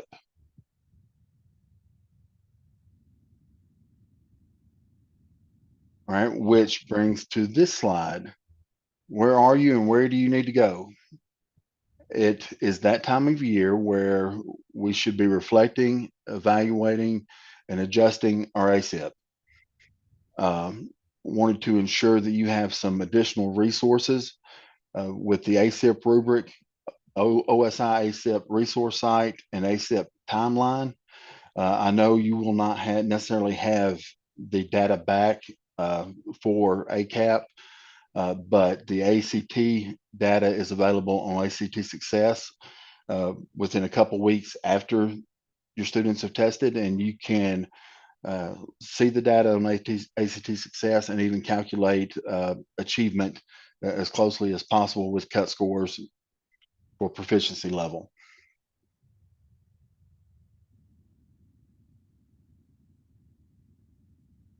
All right, upcoming federal programs, Cognia training. Federal programs is providing a conference on April 24th and 25th, but we, as far as OSI and federal programs, are doing a pre-conference session. This is for principals of CSI schools, ATSI schools, and TSI schools. There are currently over 150 individuals registered for the pre-conference.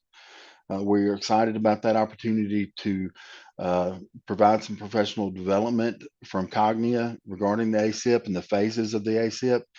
But more importantly, after the morning training, OSI will be working at tables with schools, sitting side by side, providing coaching for the ASIP and the evaluation process and closeout of the ASIP. So we're excited about that opportunity. If you haven't, or if you have a school that you know the principal has not signed up for, please encourage them to do so.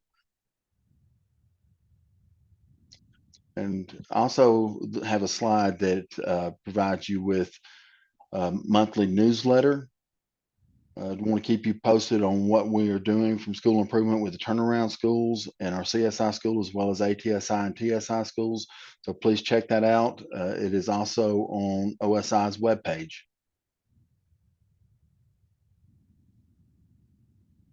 And you can see our wonderful dynamic team. Each individual has a very unique set of skills. We are here to support you. You don't have to be identified as the CSI school, TSI school, or ATSI school. If you have support, or if you need support and have needs in any area, we have an individual that can provide support. And if we don't have an individual that can provide support in those areas, we will make contact and get in touch with other departments at the State Department to ensure that you have that support. So please don't hesitate to reach out to us.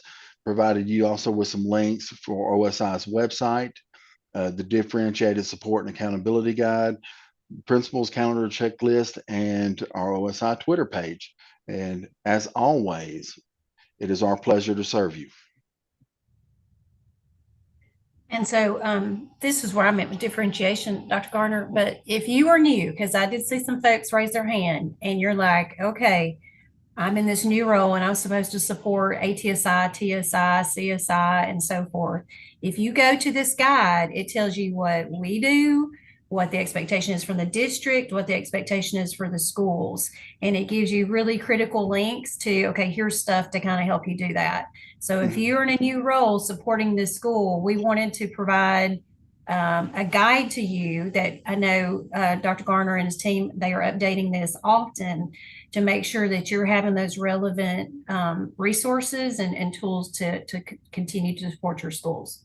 Absolutely. Thank you, Dr. Shields. And, in addition to that, we met with a newly hired school improvement specialist in one of the districts in Region 5. I spent 4 hours with that individual, just taking them through the processes of how to locate the data, what data is pertinent to school improvement in the accountability areas. And this is going to be, probably a 4-meeting process to help the individuals understand what all goes into school improvement. So if you have someone that is recently hired at the LEA or at the school level that is, their main responsibility is school improvement, please put them in touch with one of our team members, and we can ensure they have the knowledge and skills to help schools provide the best opportunities for young men and young ladies. Thank you, Joe. And we also, I know we have that district calendar checklist. I know we've shared that a couple CNI meetings, but as you were talking, I was just thinking if there are new folks, if you go to OSI's website, because so many of you kept saying it's not fair that you've just done this for principals, you need to do it for curriculum folks too. So Tim Sully and several folks on the OSI team got really, really busy to create a document just to help guide your processes throughout the year. Thanks, Joe. You're welcome. Pass it on to EdTech. Good morning. I am Sue Ellen Gillen. I'm the coordinator of educational technology. Thanks for joining us today. We're going to go ahead and get started. I'm going to begin with a disclaimer. I try to bring a tech tool that we spotlight each CNI meeting. And just as a disclaimer, the quality of this technology tool is not necessarily superior to the quality of other technology tools available. And we are not necessarily supporting or endorsing any specific technology solution. However, we are sharing tech tool options for demonstration purposes. Please always consult your local board policies and adhere to your local technology procedures before utilizing any tools or services. So there's my disclaimer. However, I do want to share with you a really cool tool. If your district or teachers have used Nearpod or Pear Deck, this is very similar with CurryPod, except for that it has an AI component that will really help you. Participants that are engaged in a presentation, any slide deck that you have, you can put into CurryPod and AI will do its magic to insert participant engagement activities. So for example, It will take your slide deck and it will automatically insert a place where students answer a question and create a word cloud. It inserts a comprehension question. It inserts a graphic organizer that students can work collaboratively on to show their learning. Typically in the past, when you've done this, you've had to insert those yourself. And so CuriPod, through the Curify My Slides, will use AI technology to be able to insert these periodically throughout any slide deck that you have. So it's a great tech tool. It saves a lot of time, and just consult your board policy to see if this is something you or your teachers may be interested in using. The National Education Technology Plan was released in January. Talladega County Schools was featured in this national plan, and we're super proud of the work that they're doing with DLCS. As a department, our EdTech section will be leading the work to develop a state EdTech plan. We're looking at active use as well as universal design, and we'll be seeking input from stakeholders across the state to assist us with this development. So we're excited about the upcoming development of a state tech plan as we move forward. As we are looking at the coming tech plan, we are also looking at LEAs needing to complete their technology needs assessment. This is due in June. We're hopeful that teams have been developed to look at the 5 key areas in the EdTech assessment. Also, the new tech surveys for administrators and educators have been released in Cognia. And so your tech director may choose to send these out this spring or summer, or they may choose to use another technology survey, but those have been released. And all of this information will be used to develop goals at the LEA for technology integration, network infrastructure goals, cybersecurity, etc. And that these goals will hopefully be a part of your strategic plan, your district ASIP, or other plans that are already established within the district. And so we want, because technology is integrated in all aspects of our lives, as well as in education, we want these goals to be integrated into the plans that are already established in each LEA. We want to encourage you to sign up to attend the Alabama Educational Technology Conference. This year, it is in June, the 19th through the 21st in Mobile. Each LEA received 4 free registrations. The link to those registrations were sent to your technology director. So please work with your technology director as well as your superintendent to determine who can get those 4 free registrations. We will have tech integration workshops as well as Power School sessions, keynote speakers at ATEM Playground. And so early bird registration, I think, ends later this week. So the price is very reasonable if you choose not to use the free registrations or you want to bring more than 4 people. So please come join us.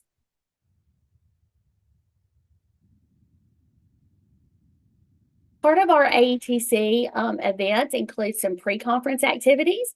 We will have a special education partnering with AETC to provide a pre-conference for assistive technology.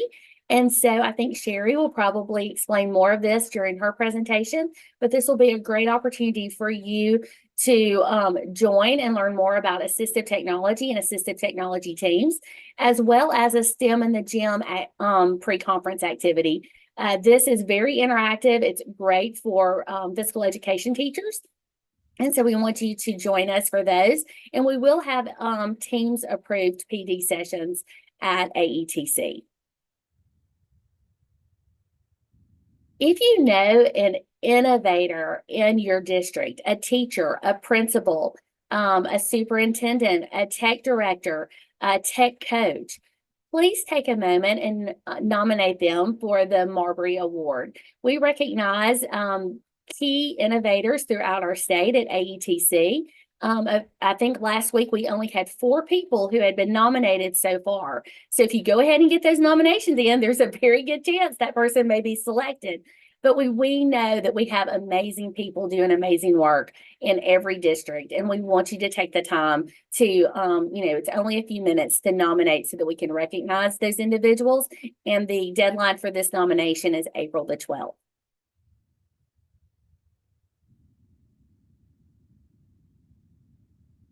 Access virtual learning. We have a few new things. The first is that our summer school dates have been posted, and new for this year will be the addition of middle school courses for Access Summer School. So this will be the first time that we will offer our middle school courses will be available for summer school. So we hope that you will take a look at that course list and use Access if needed. We are still in the pilot of Access Live.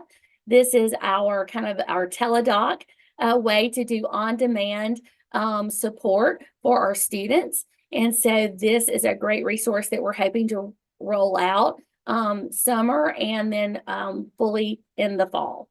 As always, we have access to our franchise curriculum. I will say that at every CNI meeting because it is a great resource of all of our curriculum, including assessments and content for all access courses that are available to every teacher in the state of Alabama through Schoology. For more information, please contact us or your support center for more details. So I'm going to do the same thing. So I know you and I are always talking about this, but as you have, and I know we're nearing the end of the school year, but Access Live is awesome for new teachers. If you have emergency certificate teachers, they can use this content to really hone their skills and get entrenched in the content. But it is an awesome way if you were looking to onboard a teacher very quickly. That is one way to use it. We are so excited to see schools across the state that are looking at Access Live to kind of fill in gaps of courses that they've not been able to teach or have the opportunity to kind of be nimble in the schedule.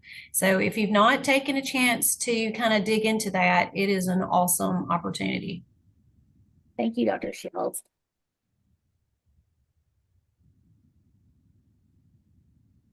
Our technology and motion specialists are available in each of our regional in-service centers. They are located throughout the state, and they're an amazing resource to provide professional development as well as coaching for DLCS integration and technology integration. They have professional learning communities, PLUs, as well as sessions that they can create and customize for your district. As you are all looking at your calendar to begin the school year, you are looking to fill PD opportunities for your teachers, please reach out to one of our technology and motion specialists to see if they can help plan a dynamic session for your district. Those sessions usually fill up very quickly because a lot of our schools start around the same time. So if you want to get in on a great opportunity for some free PD for tech integration or DLCS integration, please contact our ATMs. We also have e-learning courses. I believe those courses will begin again, I believe, in May. And we have a diverse range of e-learning, all online courses for professional development. So please check out our e-learning website. Our 2023 Science Course of Study Standards are now available on alabamastandards.org. We also have a team that is working with Alex to unpack those standards, and we will have a resource summit for science as part of the pre-conference at AETC. More information if you're interested in joining and developing resources for Alex based on the new course of study for science, that will be available this summer, and you will get free registration to AETC as a participant, and then have a great opportunity to help build resources that will be shared with all educators in Alabama.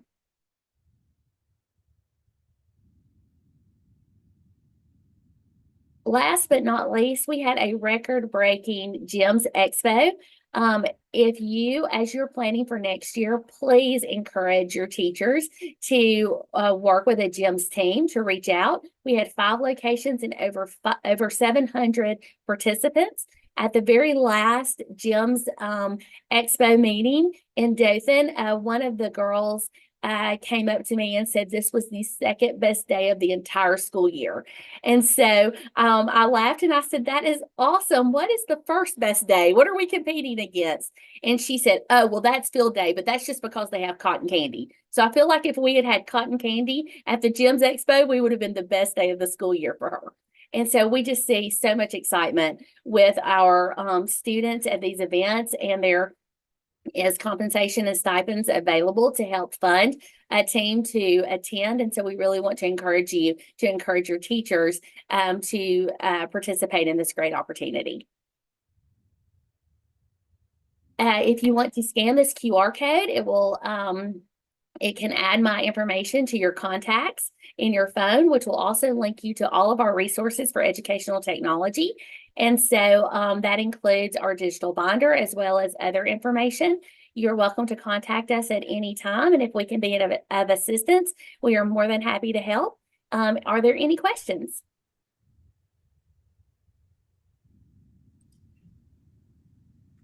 I'm not seeing Thank you any. so much. Thank you, Sue Ellen.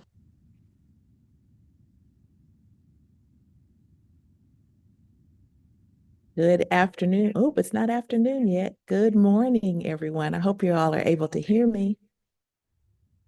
Awesome.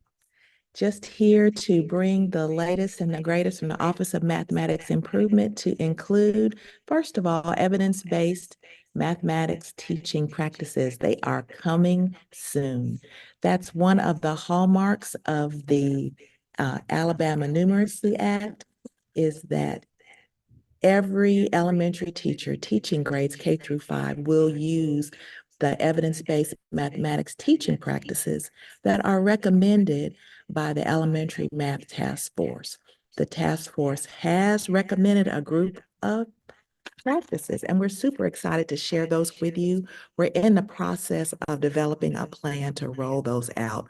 But don't expect anything earth-shattering. There's nothing new under the sun.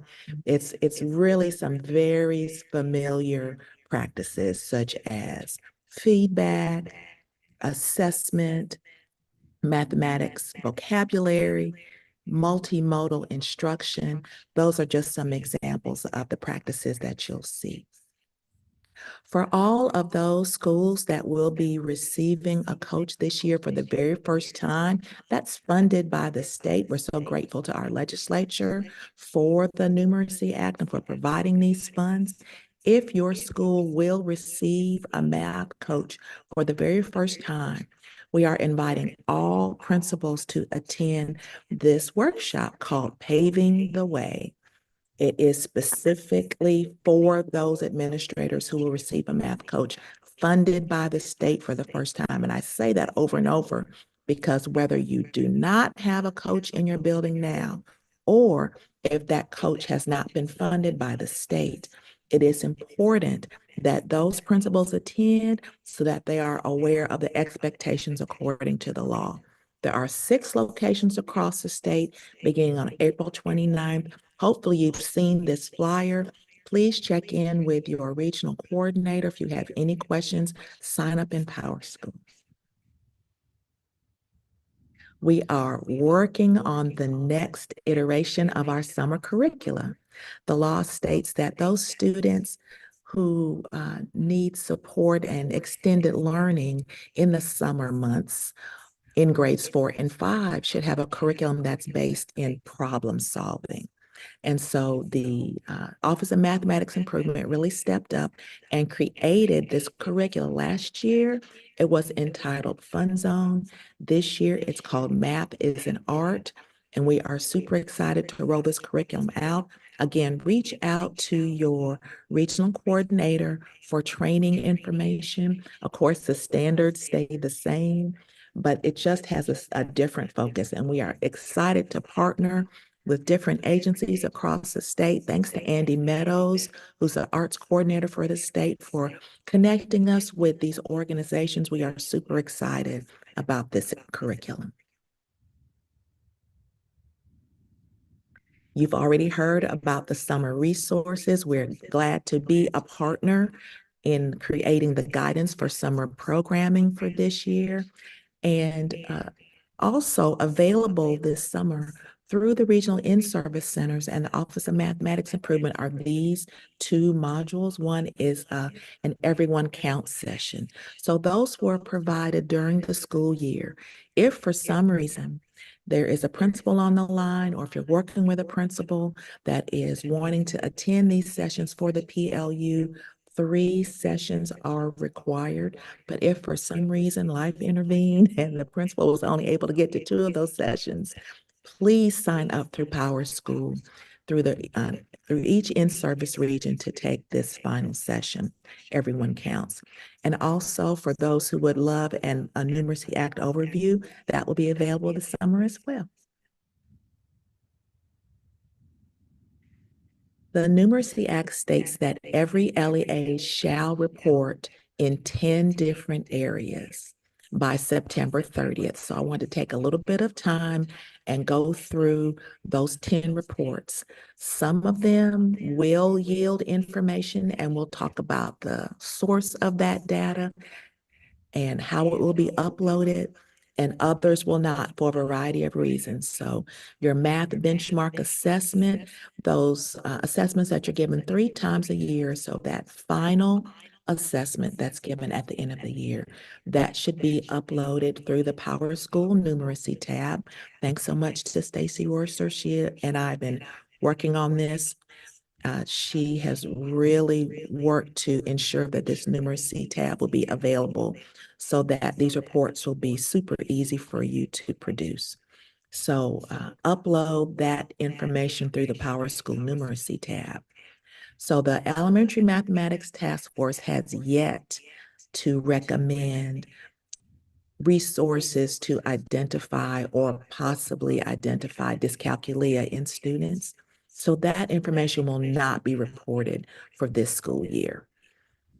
The next 2 reports, ACAP on or above grade level and starting 5th grade below grade level on ACAP, use your validated ACAP data. When that's available later this summer, those data pieces are to be used. So the 3rd report, ACAP on or above grade level, please report all students taking ACAP who earned a score of 3 or 4. That's on or above grade level. Report number 4, I'm sorry, if you go back 1 slide, thank you. Starting 5th grade below grade level on ACAP, so for your current 5th graders. If you will go back to when they took the ACAP as 3rd graders, I'm sorry, I'm getting ahead of myself. Starting 5th grade below grade level on ACAP, if you look at those current 5th graders, go back to when they took ACAP last year. Did they earn a score of 1 or 2? That's what this report number 4 is referencing. Which students in your building began their 5th grade year with a 1 or a 2 on ACAP? Thank you. We can go to the next slide. So report number 5, that's what I was going to before. So your current 5th graders. For those 5th graders who we are hopeful that so many, if not all, will be on grade level. So that's in 3 or 4. So when you receive your validated ACAP data, look at those students who earned a 3 or 4 on ACAP. Go back to their 3rd grade year and list which of those students earned a 1 or a 2 as 3rd graders. This is your report of true progress. These students have really grown, and this is a wonderful way to celebrate what's going on in your schools, that wonderful progress that's gone on.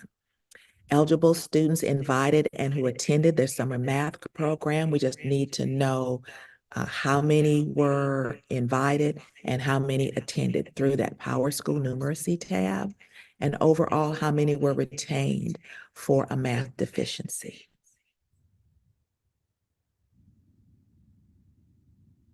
This data was reported to our state school board, and I would love to show improvement and progress across the board based on what's done in summer learning this year.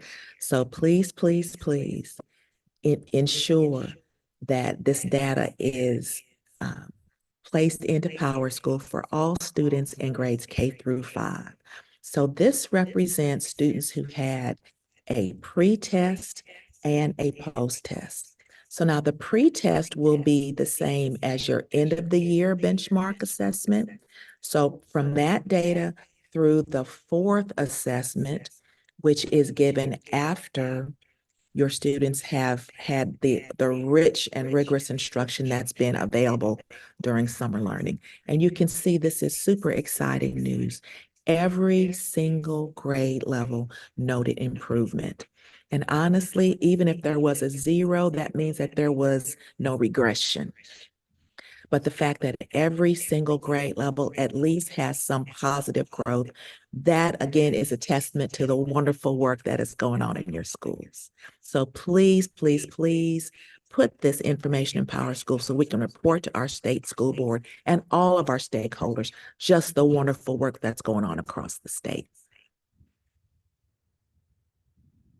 The last 3 reports are these, and 2 of them are not even going to be reported this year. The post-secondary math task force is working to meet a deadline to ensure that the courses for the coaching endorsement are available by June 30th of this year. So there is no coaching endorsement in place, so there will be no need to report that data for report number 8. Report number 9, those students who came into or entered grades K1 and 2 with an identified deficiency according to the early numeracy screener, place that in the PowerSchool tab. And again, because there is no fractional reasoning screener, as I've been reporting all year long, there is no fractional reasoning screener. We cannot report incoming students into grades 4 and 5 with that fractional reasoning deficiency.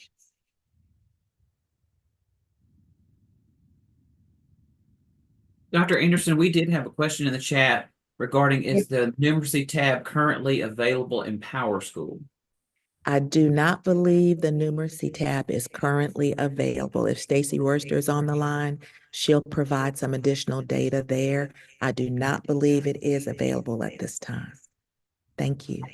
So I'll jump in and help here. So there is the first iteration of the Numeracy Act tab in there, but do not use that. We went through and did a major overhaul that will be released at the end of this month that has a little bit more data collection than what we originally thought we were going to have. So you do see the Numeracy Act tab. It is located right beside the Literacy Act tab on the student record, but the way that it looks like now, right now is not how it will be finalized. So do not start entering that information yet, but I'll get together a webinar and a set of tutorial guides for you as soon as it is available at the end of this month. Awesome. Thank you so much. That's perfect. Thank you so much. So we're coming to the end of the OMI section. We are excited to push out a newsletter. This is not designed to be a one-pager that you can just kind of read and put to the side. This is designed to be an ongoing resource with information, a list of upcoming events, links to memos that have been previously published, and additional resources for districts and schools. So coming soon. And we too are excited about Mega Conference. We have almost 20 sessions that are going to be facilitated by the OMI team in alignment with the Numeracy Act, and we look forward to seeing you there.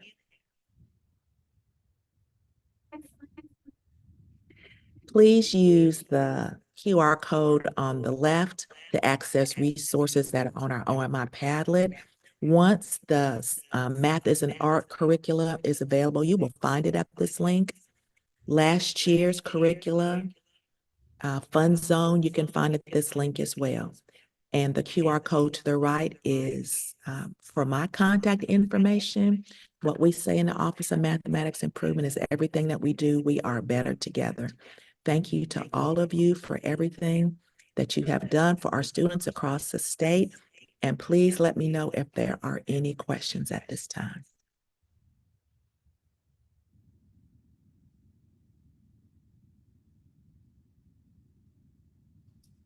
Thank you so much. Thank you, Dr.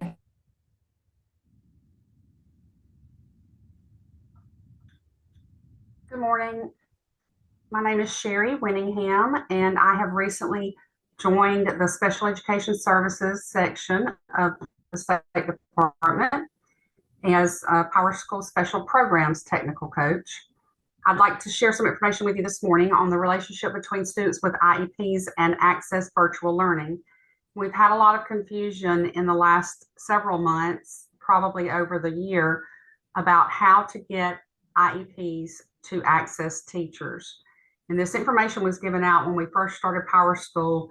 A few changes have been made, but we've had a lot of people join the Power School program or have to administer Power School in their districts that may not know this information that we gave out at the time we started. So let's go over a little bit of that. First of all, it's about how to send IEPs to Access. So students with IEPs that are participating in an Access course must have their IEP sent to Access via Power School Special Programs. Each LEA should determine if this is going to be done at the school level or at the district level. And when that decision is made, then permission has to be given to the staff person or persons who will be responsible for sending those IEPs. The IEP is going to have to be transferred to Access by sending the student transfer envelope. This is just like you would do if you transferred student records from one school system to another through Power School Special Programs. It's going to be the same steps. And there is a handout attached in Drive that gives these instructions with pictures and step-by-step guides for you to know exactly how to send that student transfer envelope if you have not ever done that. So let's look at some information about case managers. This was very, very exciting information for me to learn. I learned this at the Special Education Conference this spring. Access did a presentation. And this was wonderful information that I wish I had had as a special education coordinator. I have shared that with those that have followed me in the district that I left. But special education case managers can request to be a facilitator for any Access student on their caseload. So I was always under the impression that an Access facilitator had to be that person that stayed in that classroom with that group of students that was taking an Access course. And I, in my mind, just kind of had the thought that we were limited to 1 or 2 people per school that could be an Access facilitator. But that information is incorrect. And any special education teacher that has students taking Access courses can go through the steps to become an Access facilitator. Then they can monitor their students and provide accommodations for their students in a special education classroom, which I think is very, very, very exciting.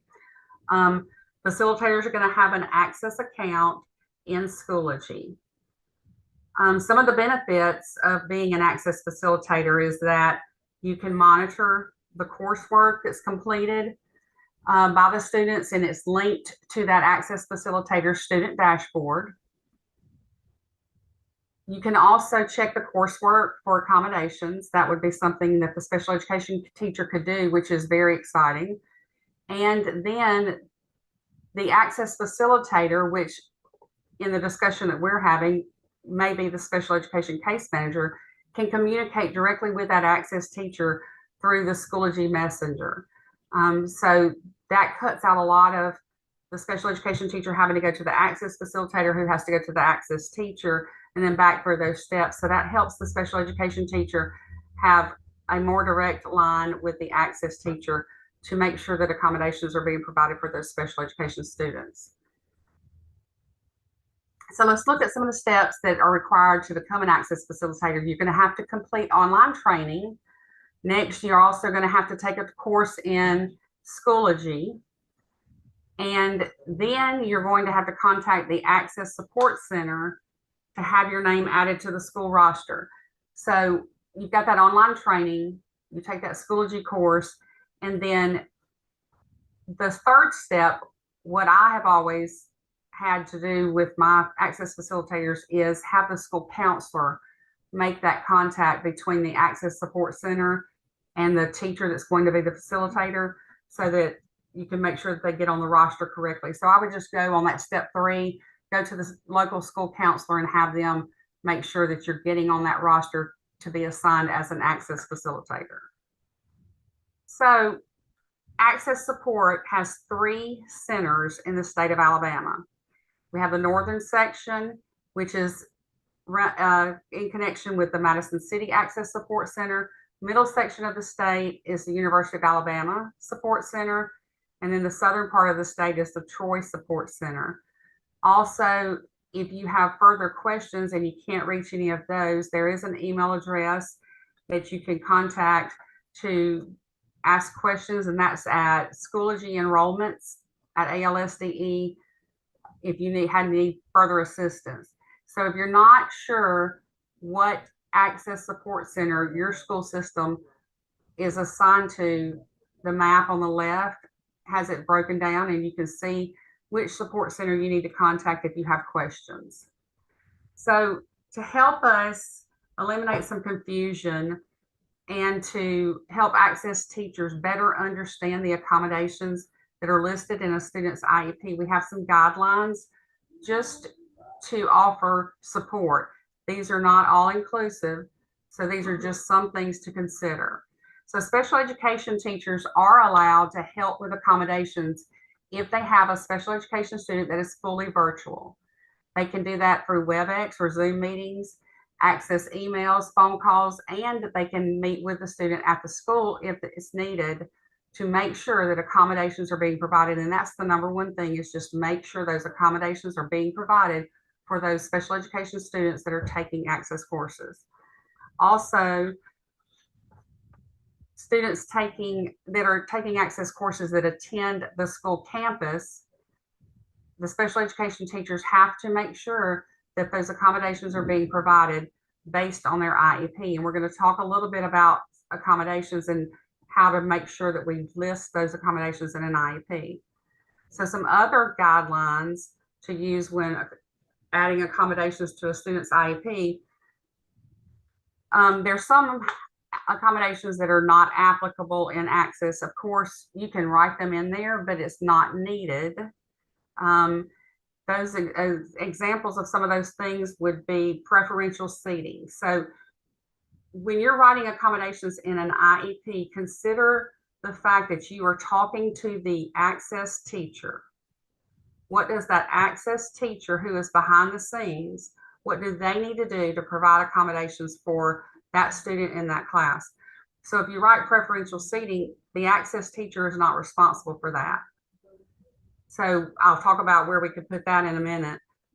Also, like things like frequent breaks, redirection, those are things that are happening in a facilitated room, not by the access teacher. Also, testing in the resource room, that's another thing that may not be applicable, because that can only happen, testing for an access course can only happen in a resource classroom with a special education teacher if that special education teacher is a facilitator. So there's another very important reason that I believe would be a wonderful accommodation for students to receive, is to have their special education teacher be an access facilitator. Also, if a student is in a virtual setting, a lot of these accommodations may or may not apply. So let's look at some things to consider when you're writing specific accommodations. So think about when you put accommodations in here, we are talking to people that we may not ever have contact with otherwise, except maybe through emails or phone calls if we can schedule those phone calls. But let's think about how you can write those accommodations in an IEP to make sure that it's understood better with those access teachers. So don't just say shorten test. Make it very specific. Is it no more than 3 multiple choice items? And a better example would be to say reduce by 50% or reduce to 3 options. So be very specific about what shorten test means. Another example, multiple test attempts. When they get more than one time to take a test, what do you want them to do with that? Are they going to take the higher of the two grades? Are they going to average the grades? What exactly do we want them to be able to do once they have given that student another attempt on that test? Don't just say extended time. If students need extra time to take a test within that course, okay, how long are we going to give them? A more specific example might be time and a half or double time, similar to what we do on state assessments accommodations. So please make sure always that the IEP is current for those access teachers. If the IEP expires or has been revised during that course that the special education student is taking, please make sure that that new IEP is submitted through PowerSchool Special Programs so that that access teacher may know what exactly they need to be providing for that student. At no time should it be left up to the access teacher's discretion to determine the accommodations for a student. They don't know the students like you do, and you've got to be very specific. Also, accommodations may differ from the general ed classroom to an access class to a virtual setting. So just always remember that those things need to be very specific. And in the IEP, on the services page where you list accommodations, it is okay to separate those accommodations and label them. You may say for the access teacher or in the access facilitated classroom, something like that, because there are different accommodations that apply in those different settings. So it is okay to separate them and label those as such.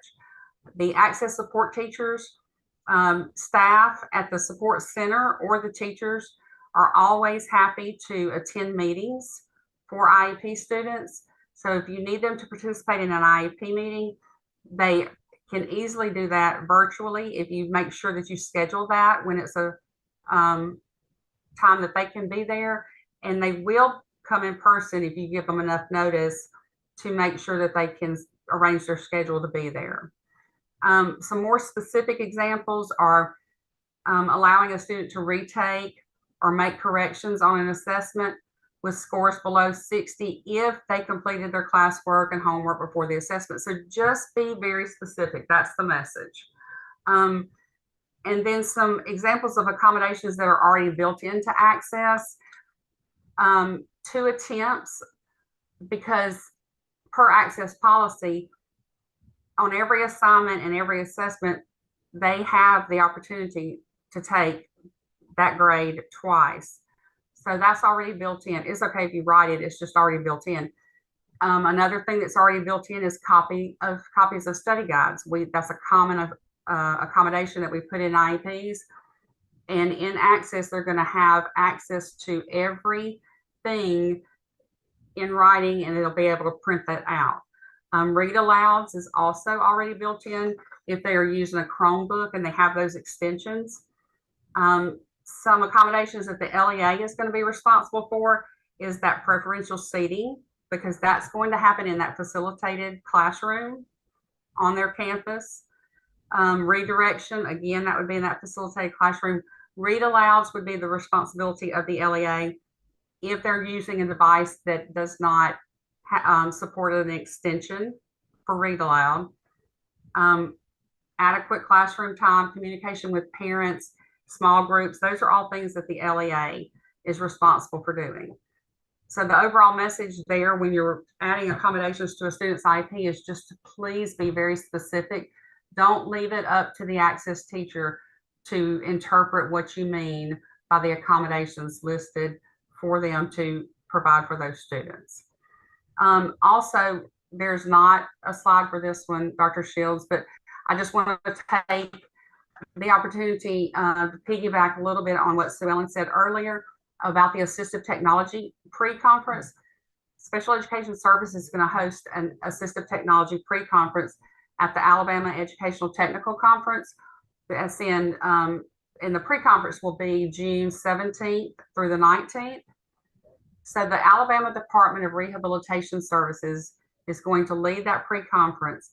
and they are going to help districts build an assistive technology evaluation team.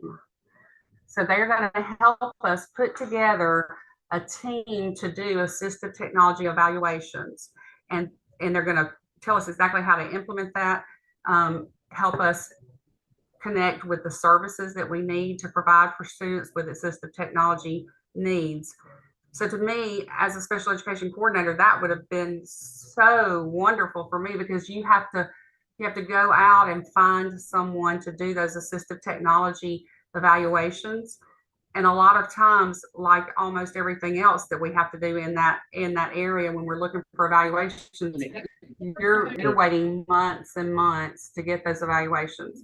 So the Alabama Department of Rehabilitation Services is going to train LEAs on how to put a team together to provide those evaluations and put those accommodations in place for those students. So like Sue Ellen said, you get 4 free conference registrations, and that is provided with this conference registration, the pre-conference. So please take advantage of that if you have the opportunity to do so. And then please contact me at that email address if you have any specific questions that are related to the access and transferring student envelopes. But if you have any questions about anything to do with PowerSchool special programs, if I can help in any way, please contact me there, and I will assist you just as soon as I can. I appreciate it. Sherry, we did have a couple of direct questions in the chat. The first question was, should we automatically send the student transfer envelope, or should we wait on a request like we do when students transfer districts? And you can do either or. If you already know your students that are taking those access courses, it's okay to go ahead and transfer those records, and then they can pull them in. Or you can wait until you receive the request. But we are going to put out 2 special education coordinators. We are going to put out some more very specific instructions about step-by-step. And so that may help answer some of those questions, and that'll come from the Special Education Services Department. And that I think will help answer some of those questions. But either way, it will work. Okay. The other question was, could there be 2 access facilitators for the same course? We have an access facilitator for our school and would still want that person to be involved. Is it possible for both teachers on our campus to support the student in access classes? Most definitely.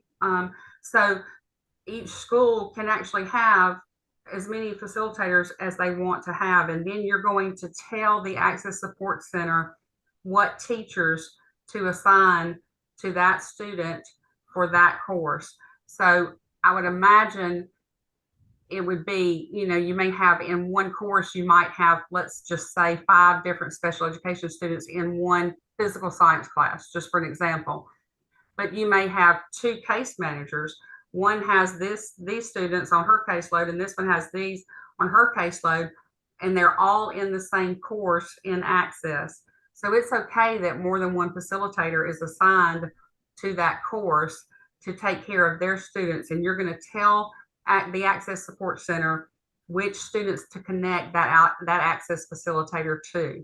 And it would be the same thing as the access facilitator that manages your access classes, monitors them, handles classroom management, all that kind of stuff.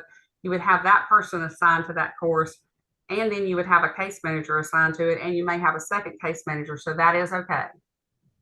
Perfect. We did have we had a couple questions, but one was, how are 504 services communicated? And our friend Charla, who is a special ed guru down in Bruton City, responded, and she said 504 accommodations are currently shared in the same manner. That will change after 504s are required to be in Unified Insights. Is there anything you want to add to that, Sherry?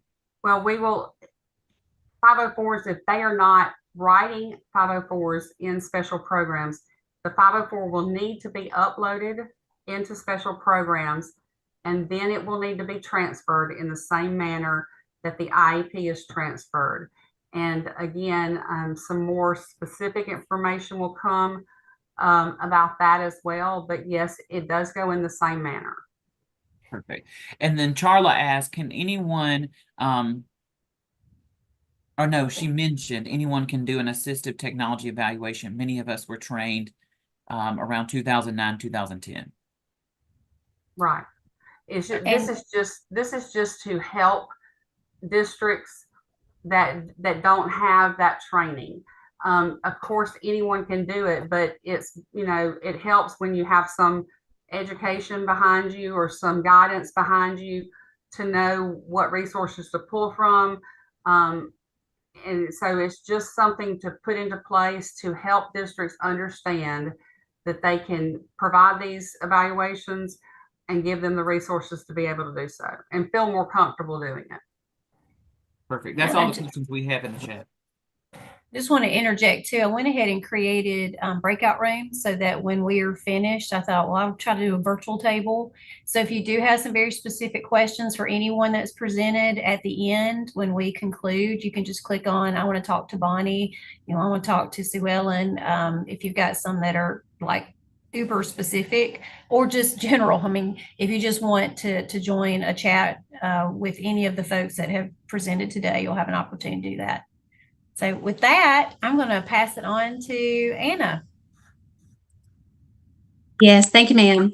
All right, everybody, my name is Anna Shepherd-Jones. It's a pleasure to talk with you today. I talked at the last CNI meeting about this new law. Most of my work is primarily tied to this law, the School Principal Leadership and Mentoring Act. That is a mouthful. It's easy to say Numeracy Act, Literacy Act, but it's not so easy to say this one. So we just call it Principal Act for short. So I want to give you some updates about where we are now and where we're headed. If we go to that next slide, you'll see just as a reminder that this law has three purposes. The first purpose is to create and implement a new leadership development system for all our principals and APs. That new system is called the Alabama Principal Leadership Development System, another mouthful, but APLDS, and it was represented that program logo on that previous slide. So when you see that, that's what we're talking about. The second purpose is to make sure that this new leadership development system includes a mentoring program for our new principals and a professional learning program for all our principals and APs. And the third that gets a lot of people's attention is that if you successfully complete all these program requirements of the APLDS, that you can earn an annual stipend. I do want to say the big idea here is that we are increasing principal effectiveness, right, through this leadership development system so that ultimately we can have positive impacts for our schools and students. And so what do we know that the most effective principals do? Well, they attend to these different areas of leadership, right? They look at visionary leadership, instructional, managerial, and operational, relational, and innovative. And the law calls these the 5 domains of principal effectiveness. But the design team did something really smart. They were charged with updating the leadership standards for practicing principals and APs. And they said, hey, this language is already in the law. Let's just organize these new standards around these 5 domains of principal effectiveness. So when you hear that language, we are talking about the same thing. Something I want to lift up is you're going to see those 5 domains around the outside rim of the program because that is driving the development around this vision that we have for high quality leadership. A couple other things I want to show you, those standards. You can see if you click on that right image, it takes you to the draft standards. They are open for public comment now until next week. Please take this as an opportunity to share that with your principals, APs. We want this to be their standard. So if you have any comments or any feedback, you also have the memo link there for you too to tell you what to do. But please go ahead and be taking a look at these. Our ultimate goal is to have once the comment period closes and the design team reviews the comments, to have it on the board agenda for May to be voted on. A couple other updates about where we're at. So there's the law lays out 6 major components of this program. The first of which are those new leadership standards. Here are the other pieces to it. So there's going to be an accompanying framework that the design team is working really hard on right now. They hope to have it done in September, but this will be like a playbook for principals and APs to help them deepen their understanding of those new leadership standards. It's also going to provide them some strategies if they need to attend to certain areas that are outlined in those standards. And it's going to be strategies for you all as district administrators too. How can I help support my principals and APs in these areas? But once that is done and completed, we're going to share it out with you all, with principals, APs, and we'll have professional learning opportunities available next year geared towards helping to understand this new framework. Another part is the evaluation system. Now, that's not going to be fully developed until next year, but the thing that is going to roll out next year is the professional learning plan. So I do have another slide about that coming up. We are going to have high quality professional learning that will be on a state-approved list to meet the requirements of the law, and that principals and APs have to complete at least 5 additional days of high-quality professional learning from that state-approved list. We'll have more information about what that process looks like pretty soon, probably around June, but keep in mind we need to get our standards board approved first. But you're going to have lots of opportunities through the State Department. We've heard tons of great PD opportunities that target principals and APs leadership development today during our CNI meetings. So those are going to be on the list. There's going to be opportunities coming for vendors where they can apply, and you all as districts, we just need to make sure it meets the criteria laid out in the law. So just be on the lookout for that information. The mentoring program, we are developing this in partnership with CLASS, is going to be ready to roll out next year for all of our new principals. Y'all, this is going to be a huge opportunity. We know that having expert mentoring is a big part, is a critical piece to having an effective principal mentoring or principal development program. So we're excited to have this as available to all of our new principals next year. Only about half of states provide some type of mentoring program, and only a handful provide it for 2 consecutive years. And that's what our program is going to be like. And I'm very proud that Alabama is going to be among the handful who offer a mentoring program for 2 consecutive years. And then eventually we'll have a leadership academy for all principals, but that's not going to be rolled out for another 5 years. We are looking at principal mentor applicants. So if you go to the next slide, Dr. Shields, thank you so much. That window has not closed. So you've got information here. If you know somebody who might be interested in serving our leaders next year in this mentor role, we are looking for people who are retired and have recent admin experience. So if you're interested and know somebody who's might be interested, please share that information with them. All right, so what's required for next year? So all principals and APs have to complete that professional learning plan that I just talked about, and it needs to be completed in the AIM Teaching Effectiveness application, right? So we're replacing LEAD, Alabama, through AIM Teaching Effectiveness application, and we're creating right now an APLDS dashboard that's going to include all the PLP requirements that are laid out in the law. So the law says that the PLP has to have at least 1 goal for academic growth or achievement or both, and at least 1 goal for school climate. And then in the plan, you need to also lay out, hey, how am I going to participate in those 5 days of high quality professional learning, with the idea being like, what PD do I need to make sure that I'm meeting those goals? That is going to open up in the platform July 1st. So that cycle is going to be, we close it out June 30th. And of course, they'll need to participate in those 5 days. And then the new principal mentoring program. If you want more information about what those different program requirements will be for that stipend, we have a flyer available for you.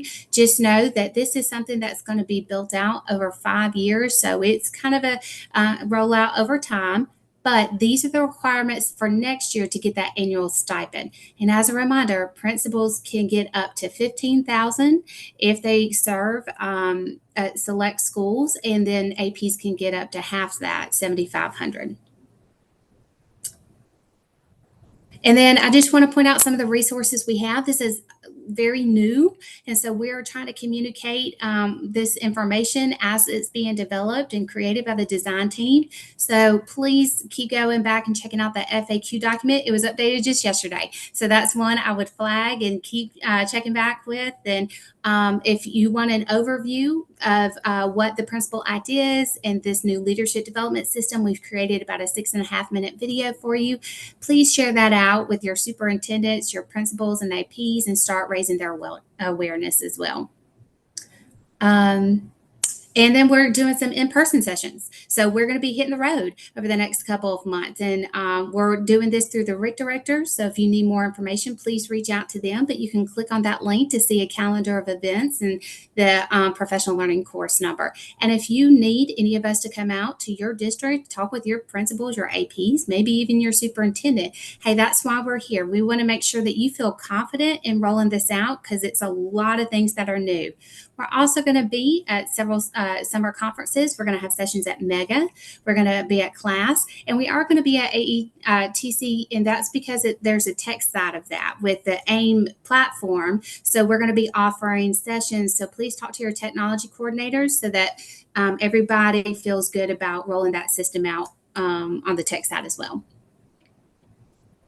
And I think the last one, hey, reach out to us. Like I said, we are here to help you. It is a lot of information. Follow us on our social media accounts. We're trying to roll new information out as it comes, but you can call us, you can email us. Please let us know how we can help support you. Do we have any questions for me right now? I don't see any, but I imagine we may have some afterwards. So stick around. I've already got you a room going. Yes, ma'am.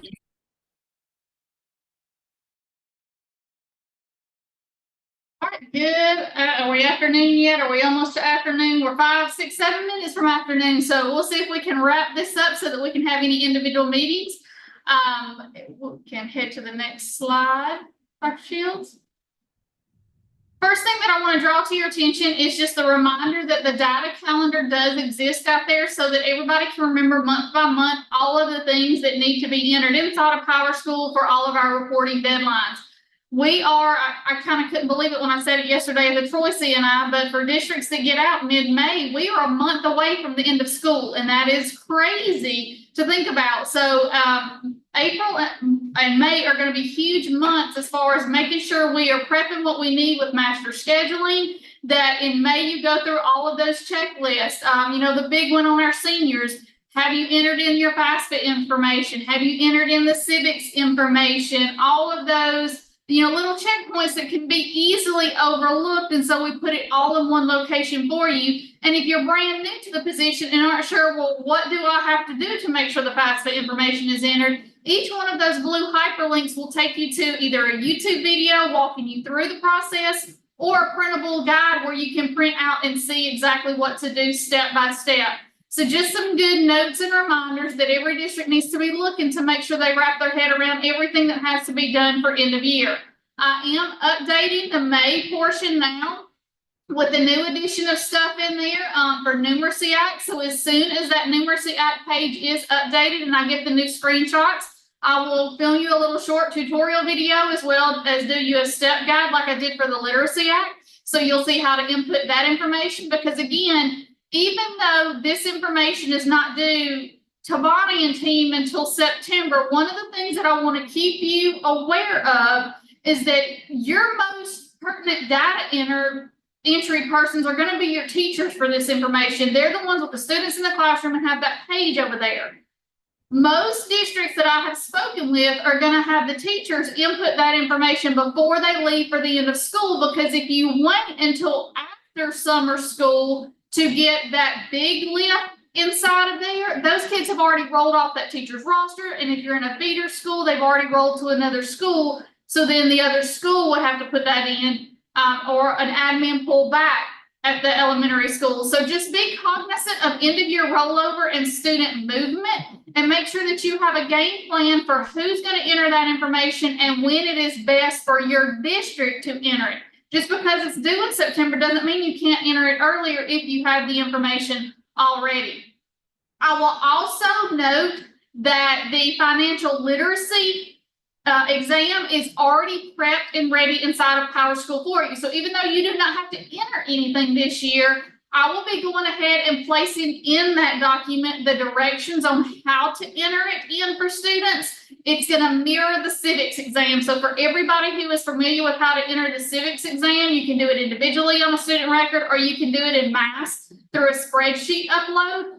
I have put both spreadsheet templates in the directions, and just FYI, I have updated those templates because we needed to add in a term ID and school ID number because we saw a lot of people were just uploading them from district office and it wasn't tagging the high school that civics exam was giving it. So before you go and upload at the end of this year for your seniors, please make sure you grab that new template off of those directions. All right, next slide. All right, student plans. Everyone now is hot and heavy entering in the excerpts into the student plans module inside of PowerSchool. We got a lot of emails from districts saying, Stacey, can I get some short snippet tutorial videos of how to attach a plan to a student and things such as that? So I just want to draw to your attention the Alabama PowerSchool website that we do maintain where we put all of our document guides and our YouTube videos in there. So if you will go to that, there is a page dedicated completely to Unified Insights. There's a section for the dashboards, for security, for what you see. There's a section for student plans, and I will be very shortly adding in a section for the intervention. So we will support you in the same way that we have with student plans with those tutorial videos and printable guides. We are currently, this week, we started the intervention training across the state. So for my North Alabama districts, hopefully you had your 4 representatives attend because today's the last day in North Alabama. This link is to that overarching Unified Insights implementation spreadsheet that I've been keeping along this whole process. So you can go see who has registered for your district. Now, I will say I'm down to around 8 districts who are on the list because you've not yet registered any members of your team for this training. And this is a required mandatory training because these interventions are how we will run our progress monitoring and attendance calculations for summer reading and summer math camps. So please make sure that you have participation in these trainings so that you learn how to use this.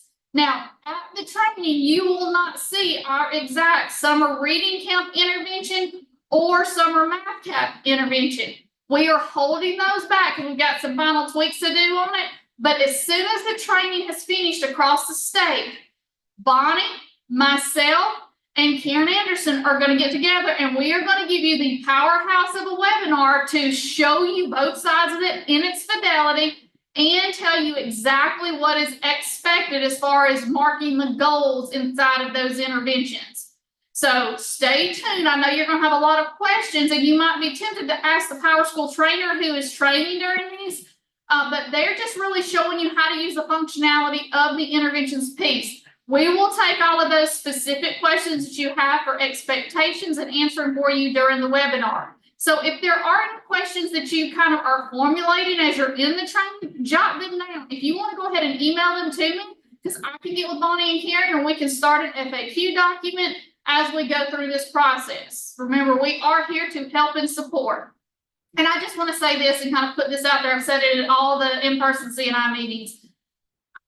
I want to say thank y'all to you for the work that you're doing and getting these strips in there and getting those portfolios in there. It's kind of, we're out of sync with it right now because we're trying to get them in for the end of the year.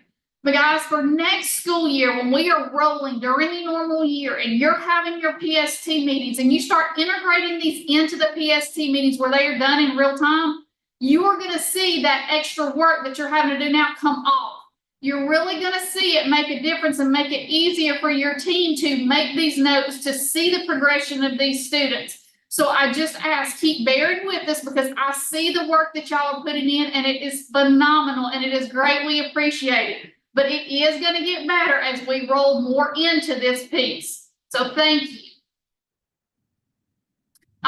Next slide. All right, here's the $1 million question that I get an email at least once a week about because we are here at the end of the school year. What are our end of year deadlines? So remember the memo that came out?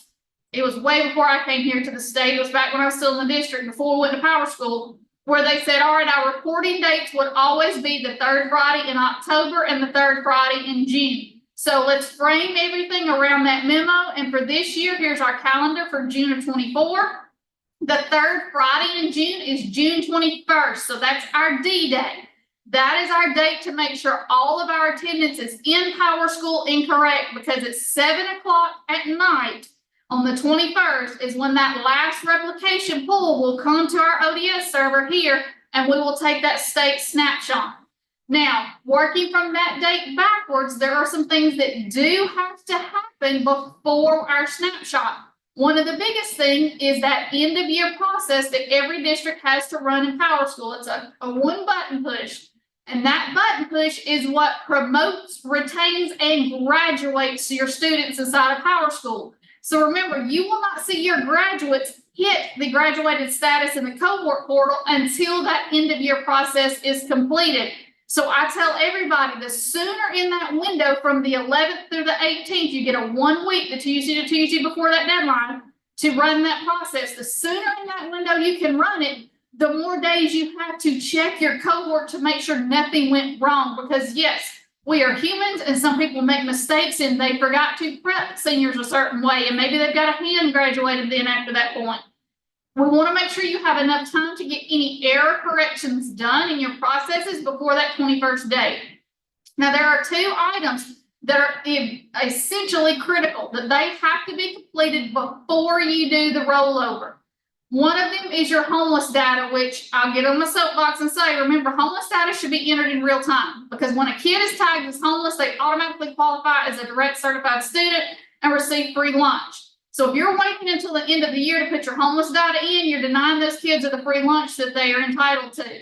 So make sure it's done. However, if there's some that you have forgotten and you need to go put them in, they must be entered before the end of your rollover process, or there is no way they will get to the AIM portal after the fact for the last school year.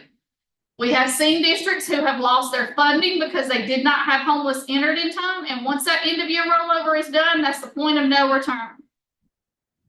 Attendance is also a point of no return after the end of your rollover. I know that after school's out, a lot of principals, assistant principals, truancy officers, attendance personnel will start auditing their attendance records for the school to make sure that everything was coded appropriately. We found times where, you know, students who have a IEP or a 504 plan and they have to leave to go get services from some type of facility, they inadvertently get coded as a doctor's excuse when it should be that SP code if it's written into the IEP or 504 plan. And so they make those adjustments. All attendance adjustments that need to be corrected must be done before the end of your rollover window. Because again, once that end of your rollover is processed, the DAV value that we collect here at the state for your absentee marks stops producing for that school year and moves to the next school year. So please make sure for all things, those 2 are handled and you are 100% solid with them before your tech person or your district admin person presses that end of year rollover window. Make sure you are communicating with them. All right, next slide. I'm going to reiterate what every section here has reiterated during this whole time. Our training this summer for PowerSchool. So if you will be attending Mega Conference, there's not going to be as many PowerSchool sessions at Mega as there will be at AETC. Mega actually overlaps with the big conference that myself and the PowerSchool coaches will be attending, so our presence at Mega will not be there. However, I will have a PowerSchool trainer there from PowerSchool repeating the 3 big round the state trainings that we did on Unified Insights. So the dashboards, the student plans, and the interventions will be done in their entirety. In other words, a 3-hour, a 2-hour, and a 2-hour session at Mega if you want more people to see that. They will also in their entirety be replicated at AETC, but AETC is what we are now partnering with to bring you back the old school STI conference that everybody loved and wants people to go to.